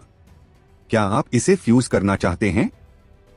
आर्यन ने एक पल सोचने के बाद भी फ्यूजन को छोड़ने का फैसला किया। ब्लड लाइन को केवल एक बार चुना जा सकता था और टाइटन ब्लड लाइन को फ्यूज करने के बाद वो किसी और ब्लड लाइन को नहीं चुन सकता था। आर्यन थोड़ा नाखुश नजर आ रहा था, क्योंकि हर बार सिंह परिवार के योद्धाओं और फायर ग्लास शहर के लोगों द्वारा उसका शून्य ड्रैगन ब्लड होने की वजह से बहुत मजाक उड़ाया जाता था। हालांकि वो इसे फ्यूज करना चाहता था, लेकिन उसका दिल नहीं मान रहा था, क्योंकि पूरे तरंग महाद्वीप पर ड्रैगन गॉड ब्लड लाइन सबसे ज्यादा शक्तिशाली ब्लड लाइन में से एक मानी जाती थी। आर्यन भी सिंह परिवार के बाकी बुजुर्गों की तरह ड्रैगन को मारकर अपनी ड्रैगन ब्लड लाइन प्राप्त करना चाहता था, तभी वो एक सच्चा यंग मास्टर कहलाया जाता। अंतिम वस्तु yellow springs divine sword. Aryan थोड़ा उत्साहित हो गया। यह एक डिवाइन स्वॉर्ड थी जो ड्रैगन स्लेयर के अलावा एकमात्र स्पिरिचुअल ब्लेड थी। उसने तुरंत इसकी विशेषताओं की जांच की। वस्तु है येलो स्प्रिंग्स डिवाइन स्वॉर्ड। स्तर डिवाइन स्टेज। विनाशकारी शक्ति 10 सितारे। बचाव शक्ति कुछ भी स्पष्ट नहीं है। हत्या की शक्ति 9 सितारे। विवरण यह स्वॉर्ड येलो स्प्रिंग्स के खून से बनाई गई थी और इसमें येलो स्प्रिंग्स की डिवाइन शक्ति है। विवरण 2 एक छिपी हुई स्वॉर्ड तकनीक। नेदरवर्ल्ड सोल रिटर्निंग स्वॉर्ड तकनीक के साथ हमला करने पर स्वॉर्ड अजय होगी और जब तक कोई मर नहीं जाता तब तक वापस नहीं लौटेगी। विवरण 3 यह स्वॉर्ड तकनीक एक हताश स्वॉर्ड तकनीक है। कोई बचाव नहीं है, केवल आक्रमण है और इसे अंथीन स्वॉर्ड के रूप में भी जाना जाता है। जब आर्यन ने यह वर्णन देखा तो उसका खून तुरंत खौल उठा। इसका मतलब जब मैं इसकी मदद से किसी पर हमला करूंगा, यह जब तक वापस नहीं लौटेगी तब तक वो मर नहीं जाता। यह तो बिल्कुल मेरी तरह है, हा हा हा। यह मेरे लिए तैयार की गई थी। अद्भुत। आर्यन बहुत ज्यादा खुश था। अब उसके पास न केवल एक डिवाइन स्वॉर्ड थी, बल्कि एक डिवाइन स्टेज तकनीक, एक हेवन स्टेज शील्ड, और उसकी शक्तियां 2 स्तरों से बढ़ चुकी थी। एक पल में वो बहुत ज्यादा शक्तिशाली बन गया था। आर्यन पहाड़ी शैतान के शरीर के पास गया और उसके पैरों के तलवों से ड्रैगन स्लेयर को बाहर निकाला। अगर ड्रैगन स्लेयर उसकी कमजोर जगह पर घुसा नहीं होता तो उसे मारना मुमकिन ही नहीं बल्कि नामुमकिन था।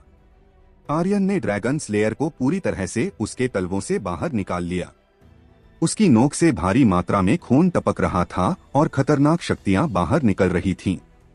ड्रैगन स्लेयर का अस्तित्व कुछ ऐसा था जिसे देखने भर से ही लोगों के दिलों में डर बैठ जाता था। हालांकि यह केवल एक टूटा हुआ ब्लेड था, लेकिन इससे निकलने वाली शक्तियां बहुत ज्यादा खौफनाक थी। यह युद्ध के देवता की तरह दबंग था। आर्यन ड्रैगन स्लेयर से बहुत ज्यादा खुश था। मैं बहुत जल्द तुम्हारे दूसरे हिस्से को ढूंढ लूंगा, उसने ड्रैगन स्लेयर को प्यार से सहलाते हुए कहा। तभी ड्रैगन स्लेयर जोर जोर से हिलने लगा और उससे बेहद शक्तिशाली आभा बाहर निकलने लगी। अचानक रोशनी से बनी एक ड्रैगन की आकृति उससे बाहर निकली और जोर जोर से दहाड़ने लगी। ड्रैगन स्लेयर पूरी तरह से लाल रोशनी में ढक चुका था। अचानक आर्यन के दिमाग में सिस्टम की आवाज सुनाई दी। ड्रैगन स्लेयर द्वारा टाइटन ब्लड अवशोषित कर लिया गया है, जिससे उसकी शक्तियों में बढ़ोतरी हुई है। यह सुनकर आर्यन दंग रह गया। हथियारों की शक्तियां और लेवल बढ़ना सामान्य बात थी, लेकिन अपने आप शक्तियां बढ़ाना यह कुछ असामान्य था। इसके अलावा आर्यन को समझ नहीं आ रहा था कि क्यों ड्रैगन स्लेयर की शक्तियां बढ़ी। लेकिन जब सिस्टम द्वारा कही गई टाइटन ब्लड अवशोषित करने वाली बात पर उसका ध्यान गया, तो वो तुरंत समझ गया कि ऐसा क्यों था। ड्रैगन स्लेयर काफी समय तक पहाड़ी शैतान के पैर में घुसा हुआ था, जिससे उसने उसका टाइटन ब्लड कुछ ज्यादा मात्रा में अवशोषित कर लिया होगा और उसकी शक्तियां बढ़ गई होंगी। चाहे कुछ भी हो, आर्यन बहुत ज्यादा खुश था और उसने तुरंत उसकी विशेषताओं की जांच की। हथियारा ड्रैगन स्लेयर अधूरा स्तर होली स्टेज, लेकिन अधूरा हिस्सा मिलने और फ्यूज होने के बाद इसका स्तर सुप्रीम स्टेज पर पहुंच जाएगा। वजन है 13,000 किलोग्राम। विनाशकारी शक्तियां 10 सितारे से भी अधिक। विवर्ण ड्रैगन स्लेयर के हमले का डिमन बीस्ट पर 200% तक प्रभाव पड़ता है और ड्रैगन्स पर 500% तक प्रभाव पड़ता है। इसमें एक रहस्यमय तकनीक है जिसे ड्रैगन स्लेइंग स्ट्राइक कहा जाता है। विवर्ण 2 ड्रैगन स्लेयर शक्तिशाली बनने के लिए ब्लड को अवशोषित कर सकता है और ब्लड की शक्तियों से रोशनी के रूप में हमला कर सकता है। विवर्ण 3 वर्तमान में अभी आधा हिस्सा है, लेकिन यह शक्तियों को अपने आप अवशोषित कर सकता है और अपने आप शक्तियों का स्तर बढ़ा सकता है। ऐसा लग रहा था कि विशेषताओं में बहुत अंतर नहीं था, लेकिन अंतिम विवरण को पढ़कर आर्यन की धड़कनें बढ़ी हुई थी। क्या अपने आप शक्तियों को अवशोषित कर सकता है और बढ़ा सकता है? क्या इसका मतलब यह एक स्पिरिचुअल हथियार बन चुका है? स्पिरिचुअल हथियार 2 तरह के होते थे। एक स्पिरिचुअल हथियार जो अपनी खुद की समझ विकसित कर चुके होते थे, और दूसरे वो जिनके पास अपनी खुद की समझ नहीं होती थी। अय्या मेरा छोटा दिल, आर्यन इसे और बर्दाश्त नहीं कर सका। ड्रैगन स्लेयर चाहे अधूरा ही क्यों ना, लेकिन वो उसका अपना हथियार था। हाँ डॉट, यह बहुत बढ़िया है। आर्यन बहुत ज्यादा खुश था। चलो अब तुम्हारी शक्तियों को देखते हैं। इसके बाद उसने ड्रैगन स्लेयर को कसकर पकड़ लिया और पहाड़ी शैतान के सिर के पास गया। फिर उसने ड्रैगन स्लेयर में शक्तियां बहाते हुए एक जोरदार हमला किया।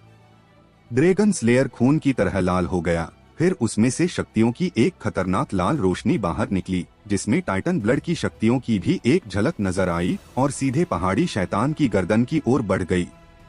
लाल रोशनी में इतनी ज्यादा शक्तियां भरी हुई थी कि आसपास की जमीन हिलने लगी, पेड़ टूट टूट कर गिरने लगे और आसमान में बादल उमड़ने लगे। अगले ही पल पहाड़ी शैतान का सिर किसी सब्जी की तरह कटकर नीचे जमीन पर लुढ़क गया। आर्यन अपने हाथों में ड्रैगन स्लेयर को देखते हुए लंबे समय तक अवाक रहा। बहुत शक्तिशाली, बहुत खतरनाक। हा हा हा, वो पागलों की तरह जोर जोर से हंसने लगा। कुछ देर बाद आसमान साफ हो गया और उसने पहाड़ी शैतान के सिर को स्पेस रिंग में रख लिया। फिर उसने तेंदुआ लड़की को देखा जो चुपचाप टकटकी लगाए उसे ही घूर रही थी। क्या मैंने तुम्हें डरा दिया? आर्यन ने मुस्कुराते हुए पूछा। तेंदुआ लड़की ने भी मुस्कुराते हुए अपना सिर हिलाया। कोई फर्क नहीं पड़ता कि आप क्या करते हैं, कोई फर्क नहीं पड़ता कि आप पागल हैं या दुष्ट हैं, आप हमेशा मेरे आर्यन रहेंगे, हमेशा मेरे पति रहेंगे। आखिरी दो शब्द कहने के बाद तेंदुआ लड़की का चेहरा टमाटर की तरह लाल हो गया। सुबह सूर्य के प्रकाश की पहली किरण की रोशनी में वो एक परी की तरह खूबसूरत नजर आ रही थी। जब आर्यन ने उसे देखा तो उसके चेहरे पर हमेशा की तरह एक मुस्कान फैल गई। इसके बाद वो आगे बढ़ा, तेंदुआ लड़की का हाथ पकड़ा और मुस्कुराते हुए बोला, चलो चलते हैं। वो मैंने आपको अपना असली नाम नहीं बताया था, आज से आप मुझे वाणी कहकर बुलाना, तेंदुआ लड़की ने शर्माते हुए कहा। जब उसने अपने हाथ को आर्यन के हाथों में देखा, यह तुमने मुझे पहले क्यों नहीं बताया? आर्यन ने हैरान होते हुए पूछा। वो मैं वाणी कुछ बोलना चाहती थी लेकिन उसे समझ नहीं आ रहा था कि वो कैसे बताए। स्वाभाविक रूप से एक लड़की अपनी पहली मुलाकात में किसी अनजान व्यक्ति को अपना पूरा परिचय नहीं देगी। आर्यन समझ गया और उसने उस पर ज्यादा दबाव नहीं डाला। वैसे भी उसके पास ज्यादा समय नहीं था क्योंकि आज मिशन का अंतिम दिन था। उसे अंधेरा होने से पहले अंधेर घाटी वापस पहुंचना था। दूसरी तरफ अंधेर घाटी काले धुएं और लाशों से भरी हुई थी। सिंह परिवार की सेना पहले कभी इतनी दयनीय स्थिति में नहीं थी। यदि यह तथ्य नहीं होता कि अंधेर घाटी एक प्राकृतिक गढ़ था जिसकी रक्षा करना आसान था और हमला करना कठिन था, तो सिंह परिवार की सेना पूरी तरह से नष्ट हो चुकी होती। यह सब पृथ्वी की वजह से था। अगर वो अलका के शब्दों पर विश्वास करता और भयंकर बाघ दर्रे का बचाव करता तो बाघेंद्र की डिमन सेना इतनी जल्दी वहां नहीं पहुंच पाती। लेकिन पृथ्वी को अभी भी यह एहसास नहीं हुआ कि वो गलत था। अपने दिल की गहराई में वो आलोक, आर्यन और अलका से नफरत करता था। धिक्कार है, अगर वो कमीना प्रशिक्षण के लिए सेना में नहीं आया होता तो सिंह परिवार की सेना कभी भी ऐसी स्थिति में नहीं होती। अलका ने भी सैन्य अनुशासन को नजरअंदाज कर दिया। यह सब उन्हीं दोनों की वजह से है। पृथ्वी का दिल गुस्से से भर गया था। उसे नहीं लगा कि इसमें उसकी थोड़ी सी भी गलती है। उसकी राय में सब कुछ अलका और आर्यन की गलती थी। बड़े भाई, अब यह सब बातें बेकार है। सबसे महत्वपूर्ण बात घेराबंदी से बाहर निकलने का रास्ता खोजना है। हम अंधेर घाटी में सिंह परिवार की पूरी सेना को मरने नहीं दे सकते, अतुल ने कहा। हाँ बड़े भाई, हमें पता है कि अंधेर घाटी एक प्राकृतिक गढ़ है जिसका बचाव करना आसान है और हमला करना मुश्किल है, लेकिन उनके लिए यह एक कटोरे में मछली को पकड़ने जैसा है। भले ही वो हमला ना करें, फिर भी हम 3 दिनों के अंदर घाटी में फंसकर मर जाएंगे। इस महीने सम्राट की ओर से हमें बहुत कम सैन्य खर्च मिला है। भोजन की कमी से हम 3 दिन भी अंधेर घाटी में नहीं टिक पाएंगे, बलदेव ने कहा। हमें पलटकर हमला करना चाहिए, अतुल ने कहा। पृथ्वी की भौहें हिल गईं और उसने कहा, घेराबंदी से बाहर निकलना अपनी कब्र खोदने जैसा है। पिछली रात मैंने शाही परिवार की सेना से मदद मांगने के लिए एक दूत कबूतर भेजा था। यह सुनकर अतुल और बलदेव दोनों दंग रह गए। बड़े भाई, क्या आपने शाही परिवार की सेना से हाथ मिला लिया है? अतुल ने सदमे में पूछा। बलदेव ने भी हैरानी से कहा, बड़े भाई, क्या आप शाही परिवार के चरित्र को नहीं जानते हैं? ग्रैंड एल्डर ने सिंह परिवार की सेना को शाही परिवार की सेना के साथ कोई भी लेन देन करने से साफ मना किया था। पृथ्वी ने हंसते हुए कहा, क्या तुम लोग सिंह परिवार की वर्तमान स्थिति नहीं जानते? अगर सिंह परिवार की सेना नहीं होती तो सिंह परिवार का अस्तित्व कब का मिट चुका होता। यहाँ तक कि सिंह परिवार की सेना के बिना सिंह परिवार को कोई भी आसानी से रौंद सकता है। क्या तुम्हें लगता है कि ग्रैंड एल्डर सिंह परिवार को बचा सकता है? मुझे पहले ही खबर मिल चुकी है कि ग्रैंड एल्डर ने युद्ध सम्राट की शक्तियों को जबरदस्ती जारी किया था और अब वो जिंदा रहने के लिए भी गोलियों पर निर्भर है। एक बार ग्रैंड एल्डर के मरने के बाद तुम्हें क्या लगता है कि सिंह परिवार को कौन बचा सकता है? क्या वो औसत दर्जे का आदमी नंदीश ऐसा कर सकता है? उसकी शक्तियां युद्ध बुजुर्ग से आगे नहीं बढ़ सकती हैं। फिर वो सिंह परिवार को कैसे बचाएगा? क्या वो आर्यन ऐसा कर सकता है जो शून्य ड्रैगन ब्लड के साथ एक कचरा है? वो केवल कचरे का एक टुकड़ा है। मुझे तो ऐसा लगता है कि वो अब तक वीरान पर्वत में मर चुका होगा। क्या तुम्हें लगता है कि उसे वीरान पर्वत की फ्लेम वैली में भेजना मेरी कोई योजना थी? यह रविकांत का आदेश था। फिर पृथ्वी ने गहरी सांस ली और आगे बोलना जारी रखा। हमें अपने भविष्य के लिए भी योजना बनानी होगी। हमें भी कोई रास्ता निकालना होगा। क्या तुम सच में चाहते हो कि हम सिंह परिवार के साथ ही विलुप्त हो जाएं? आर्यन के अंधेर घाटी पहुंचने से पहले ही रविकांत ने उसको मरवाने की साजिश रच ली थी और गुप्त रूप से पृथ्वी को भी अपने पक्ष में कर लिया था। इसके बाद पृथ्वी ने अलका को भड़काकर आर्यन के प्रति अलका के पक्षपात का इस्तेमाल किया और आर्यन को सीधे परीक्षा के अंतिम चरण फ्लेम वैली में भेज दिया। यह सब उसकी योजना का हिस्सा था। हालांकि उसने कभी नहीं सोचा था कि बाघेंद्र की डिमन सेना अचानक अंधेर घाटी पर हमला कर देगी। लेकिन पृथ्वी को बिल्कुल चिंता नहीं थी, क्योंकि उसने शाही परिवार की सेना को मदद के लिए पहले ही संदेश भेज दिया था और उसे पूरी उम्मीद थी कि वो जल्द से जल्द उसकी मदद करने आएंगे। फिर सिंह परिवार की सेना पर उसका राज होगा। पृथ्वी ने शालीनता से हंसते हुए कहा, भाइयों, हमारा महान भविष्य हमारे सामने है। शाही परिवार का अनुसरण करने से ही हमारा भविष्य होगा। हाँ हाँ हाँ। दूसरी ओर शाही सेना का शिविर। शाही सेना का एक भी सैनिक सिंह परिवार की सेना की मदद के लिए नहीं गया था। इसके अलावा शाही सेना के सेनापति दिनेश को पृथ्वी का कबूतर संदेश बहुत पहले ही मिल चुका था। फिर भी उसने एक भी सैनिक नहीं भेजा। इसके बजाय उसने सीधे लोगों को फायर ग्लास शहर की ओर भेजा था। महान सेनापति, क्या हम सैनिक नहीं भेजेंगे? दिनेश ने हंसते हुए कहा, सेना भेजें, बेशक हमें सेना भेजनी है, लेकिन अभी नहीं। हम सेना जब भेजेंगे तब सिंह परिवार की सेना और डिमन सेना आपस में लड़ रही होगी, वही हमारे लिए सही मौका होगा। दिनेश ने बोलना जारी रखा। फिर हम बची कुची सिंह परिवार की सेना को खत्म कर देंगे और डिमन सेना को मारकर भगाने के बाद अंधेर घाटी पर हमारा कब्जा होगा। इस तरह हम सिंह परिवार की सेना का नष्ट होने का दोष डिमन सेना पर डाल देंगे।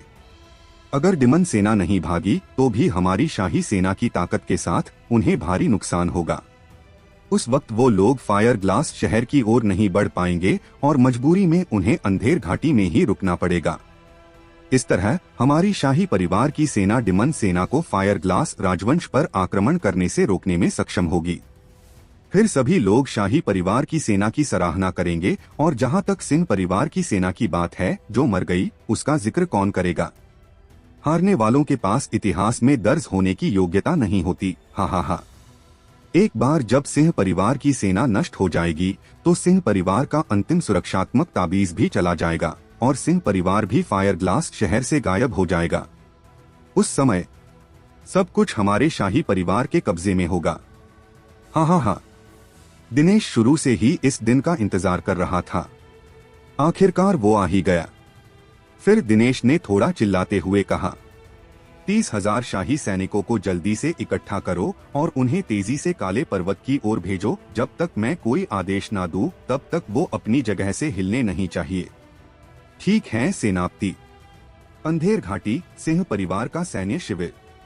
ओजस का पूरा शरीर घायल था। वो सीधे भागते हुए पृथ्वी के तंबू में घुसा और जमीन पर घुटने टेकते हुए जोर से बोला, महान सेनापति, चलो घेराबंदी से बाहर निकलते हैं। यह हमारे पास सही मौका है। ओजस की बात खत्म होने से पहले ही पृथ्वी ने उसके निचले जबड़े पर लात मारी, उसकी ओर देखा और चिल्लाया, ओजस, मेरे धैर्य की एक सीमा है। मुझे क्या करना चाहिए और क्या नहीं, यह तुम्हें बताने की जरूरत नहीं है। यह लात बेहद शक्तिशाली थी, जिसके कारण ओजस चकरघिन्नी की तरह घूमते हुए जमीन पर गिर गया। ओजस ने अपने मुंह से खून थूका, अपने दांत कसे और उठते हुए कहा, सेनापति, डिमन सेना ने काफी वक्त से हमला नहीं किया है। वो आराम कर रहे होंगे और अपनी ताकत जुटा रहे होंगे। अगर हम अभी बाहर निकलते हैं तो हम उन्हें आसानी से रोक सकते हैं। मैं आपसे विनती करता हूँ। बूम। पृथ्वी ने ओजस को फिर से लात मारी और उसे तंबू से बाहर फेंक दिया। इसके बाद वो खुद भी तंबू से बाहर निकला और गहरी आवाज में चिल्लाया, ओजस, तुम अपने वरिष्ठों का सम्मान करना भूल गए हो। तुम्हें रेड सेना के कमांडर के पद से हटाया जाता है। अगर तुमने फिर से ऐसा कोई अपराध किया तो तुम्हें सैन्य कानून द्वारा सजा दी जाएगी। इसके बाद पृथ्वी ने एक बादल गरजने जैसी आवाज में चिल्लाते हुए कहा, जो पूरी अंधेर घाटी में गूंजने लगी, मेरे आदेश के बिना किसी को भी घेराबंदी से बाहर निकलने की अनुमति नहीं है, वरना उन्हें अपराधी घोषित किया जाएगा और सजा दी जाएगी। जैसे ही उसकी आवाज पूरी घाटी में गूंजी, सिंह परिवार की सेना के सभी योद्धाओं ने अपने दिलों में ठंडक महसूस की। सिंह परिवार की सेना की युद्ध लड़ने की ताकत बेहद मजबूत थी। भले ही वो चारों तरफ से घेर लिए गए हो और एक हताश स्थिति में हो, फिर भी उन्हें जल्दी से खत्म नहीं किया जा सकता था, क्योंकि सिंह परिवार की सेना का सिद्धांत उन्हें कभी हार ना मानना और आत्मसमर्पण ना करना सिखाता था। स्थिति जितनी अधिक निराशाजनक होगी, सिंह परिवार की लड़ाई की ताकत उतनी ही मजबूत होगी। हर कोई जानता था कि घेराबंदी से बाहर निकलने का यह सबसे अच्छा समय था, लेकिन पृथ्वी ने बने रहने और घाटी की रक्षा करने का फैसला किया। यह सीधे मौत को दावत देना था। इससे भी महत्वपूर्ण बात यह थी कि पृथ्वी के आदेश ने 20,000 से अधिक सैनिकों का मनोबल हिलाया था। यह सबसे घातक था। यह कैसे हो सकता है? क्या हम अंधेर घाटी में ही मरने का इंतजार करेंगे? यह क्या हो रहा है? सेनापति पृथ्वी ने ऐसा आदेश क्यों दिया? दिमन सेना आराम कर रही है। अगर हम इस समय हमला करते हैं तो हम निश्चित रूप से उन सभी को मार देंगे। उस समय हम निश्चित रूप से घेराबंदी से बाहर निकलने में सक्षम होंगे। यहाँ तक कि सबसे साधारण सैनिक भी इस तरह की रणनीति के बारे में सोच सकता था। फिर पृथ्वी इसके बारे में कैसे नहीं सोच सकता था? बड़े भाई, भले ही हम शाही परिवार को चुने, फिर भी हमें घेराबंदी से बाहर निकलना होगा। अतुल अनिच्छुक था, लेकिन उसके सैनिकों और बलदेव के सैनिकों को भारी नुकसान उठाना पड़ा था, इसलिए वो पृथ्वी के खिलाफ नहीं जा सकता था। इसके अलावा अगर वो इस समय आपस में लड़ते तो वो और भी जल्दी मारे जाते। अब वो केवल पृथ्वी को घेराबंदी से बाहर निकलने की सलाह दे सकते थे। बलदेव ने भी कहा, यह सही है बड़े भाई, चलो घेराबंदी से बाहर निकलते हैं। पृथ्वी ने हंसते हुए कहा, तुम दोनों बच्चों जैसी बातें कर रहे हो। अगर हम घेराबंदी से बाहर निकलने का विकल्प चुनते हैं, भले ही हम सफल हो जाएं, हमारा नुकसान भारी होगा। भले ही मैंने शाही परिवार की सेना से सौदेबाजी की है, लेकिन अगर हम यहाँ से बाहर निकलेंगे तो हमारी सेना को बहुत ज्यादा नुकसान होगा, और एक बार जब शाही परिवार की सेना यहाँ आएगी तो उनकी नजरों में हम कुछ नहीं होंगे। अगर हमें अपने अस्तित्व को बचाना है तो हमारे पास ज्यादा सैनिक होने चाहिए, ताकि शाही परिवार की सेना को हमारी कदर हो और हमें एक उच्च सैन्य रैंक मिले। इस तरह हम उनसे अच्छे से सौदाबाजी कर सकते हैं। पृथ्वी ने हंसते हुए आगे बोलना जारी रखा, शाही सेना हमारी मदद करने के लिए जरूर आएगी, क्योंकि शाही परिवार हमारी सेना पर कब्जा करना चाहता है। फायर ग्लास शहर में कोई भी सिंह परिवार की सेना पर कब्जा करना चाहेगा, इसलिए रविकांत निश्चित रूप से हमारी मदद करने के लिए सैनिकों को भेजेगा। पृथ्वी को अपनी योजना पर पूरा विश्वास था। हालांकि उसने रविकांत के सैनिकों को नहीं भेजने के परिणामों के बारे में कभी नहीं सोचा था। अतुल और बलदेव ने मजबूरी में एक दूसरे की ओर देखा। वो अपने दिल में जानते थे कि वो अब पृथ्वी को पीछे हटने के लिए राजी नहीं कर सकते। बड़े भाई, जब आपने अपना फैसला ले ही लिया है तो चलो वापस जाएं और तैयारी करें, अतुल ने कहा। पृथ्वी ने उन्हें देखा, अपनी आंखें छोटी की और मुस्कुराते हुए कहा, तुम दोनों मुझे धोखा तो नहीं दोगे? जब उसके भाव थोड़े बदल गए तो उन दोनों के दिलों में ठंडक महसूस हुई। अतुल ने हंसते हुए कहा, बड़े भाई, आप क्या कह रहे हैं? हम तीनों भाइयों ने एक साथ लड़ाई लड़ी और हम भी आपके साथ एक बेहतर भविष्य चाहते हैं। पृथ्वी ने राहत की सांस ली और हंसा, हाँ, यह एक बुद्धिमान व्यक्ति की निशानी है। इतने सालों तक वजरनाथ सिंह के लिए काम करने से हमें क्या मिला? कुछ भी नहीं। अगर हम रविकांत का अनुसरण करेंगे, सोना, सुंदरता, शक्ति, सब कुछ, हमें सब कुछ मिलेगा। हाँ, पृथ्वी पहले से ही लालच में पागलपन की कगार पर था। सिंह परिवार के लिए इतने वर्षों तक कड़ी मेहनत करने के बाद उसका दिल नाराजगी से भर हुआ था। लेकिन यह नाराजगी जब और ज्यादा भड़क उठी तब अलका अपनी व्हाइट सेना के सभी बाघ दर्रे की ओर गई थी। अब वो अपना रास्ता खुद चुनना चाहता था, महिमा और धन का रास्ता। आर्यन वाणी के साथ फ्लेन वैली की ओर भाग रहा था। रास्ते में उसे लगा कि कुछ गड़बड़ है, क्योंकि अभी तक उसका सामना एक भी डिमन बीस्ट से नहीं हुआ था और सैकड़ों हजारों बंजर पहाड़ों में एक खौफनाक शांति छाई हुई थी। जब वो बाघ दर्रा पहुंचा तो उसका शरीर कांप उठा। हवा में चारों ओर खूनी गंध फैली हुई थी, जमीन पर खून सूख कर काला पड़ चुका था और हर तरफ इंसानों और डिमन की लाशें थी। जब आर्यन ने व्हाइट सेना की लाशों को देखा तो उसका दिल बैठ गया। कोई आश्चर्य नहीं कि बाघेंद्र ने मुझे नहीं ढूंढा। इसके तुरंत बाद वो अंधेर घाटी की ओर पूरी गति से भागने लगा। दूसरी तरफ अंधेर घाटी में एक तंबू में मेरी ब्लैक सेना इकट्ठी हो चुकी है, हम तैयार हैं, बलदेव ने धीमी आवाज में कहा। ओजस के बारे में क्या खबर है? अतुल ने पूछा। वो अभी ठीक है और रेड सेना के सैनिकों को इकट्ठा कर रहा है। रेड सेना के सभी सैनिक उसकी बात सुनते हैं, बलदेव ने जवाब दिया। ठीक है। पृथ्वी भले ही एक महान सेनापति हो, लेकिन वो सिंह परिवार की पूरी सेना का प्रतिनिधित्व नहीं कर सकता था। सेना में ओजस जैसे कई वफादार लोग थे। इसके अलावा सिंह परिवार की सेना सबसे ज्यादा ग्रैंड एल्डर के लिए वफादार थी और बहुत कम लोग ही उसे धोखा देंगे। थोड़ी देर बाद नीली रेखा शिविर में लगभग 5000 सैनिक जमा हो गए थे, जिनमें कुछ रेड सेना के, कुछ ब्लैक सेना के तो कुछ ब्लू सेना के सैनिक शामिल थे। लेकिन बाघेंद्र की 60,000 डीमन सेना का सामना करने के लिए यह बेहद कम थे। उनका सामना करना बेहद मुश्किल था। संख्या में अंतर स्वर्ग और पृथ्वी जैसा था। हालांकि उनके पास कोई दूसरा रास्ता नहीं था। उन्हें अपने दिलों में पता था कि अगर वो युद्ध नहीं करेंगे तो भी वो केवल मारे ही जाएंगे। शाही परिवार की सेना का इंतजार करना बेवकूफी थी। आधे घंटे बाद नीली रेखा शिविर में जोर जोर से युद्ध नगाड़ा बजने लगा। इसके बाद ओजस अपने हाथ में एक भाला लिए तंबू से बाहर निकला और अपने घोड़े पर सवार होते हुए चिल्लाया। सिंह परिवार की सेना कभी किसी दुश्मन के सामने नहीं झुकती, बल्कि दुश्मन को झुकाती है।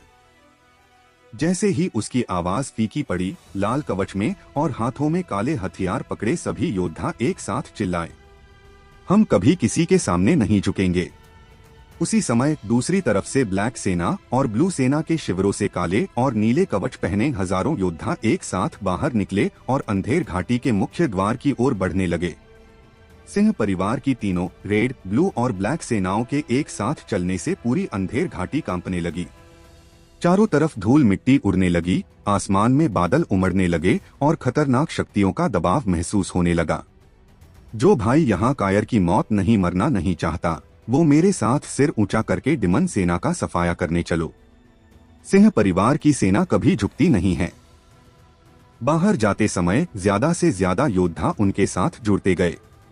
जितने अधिक योद्धा होंगे, घेराबंदी से बाहर निकलने की संभावना उतनी ही अधिक होगी। पृथ्वी ने चाय की प्याली को कुचल दिया और तंबू से बाहर निकल गया। उसकी आवाज गड़गड़ाहट की तरह थी। जो कोई भी अपना शिविर छोड़ने की हिम्मत करेगा, उसे विश्वासघात के अपराध के लिए मार दिया जाएगा। उसकी आवाज में एक खौफनाक शक्ति थी।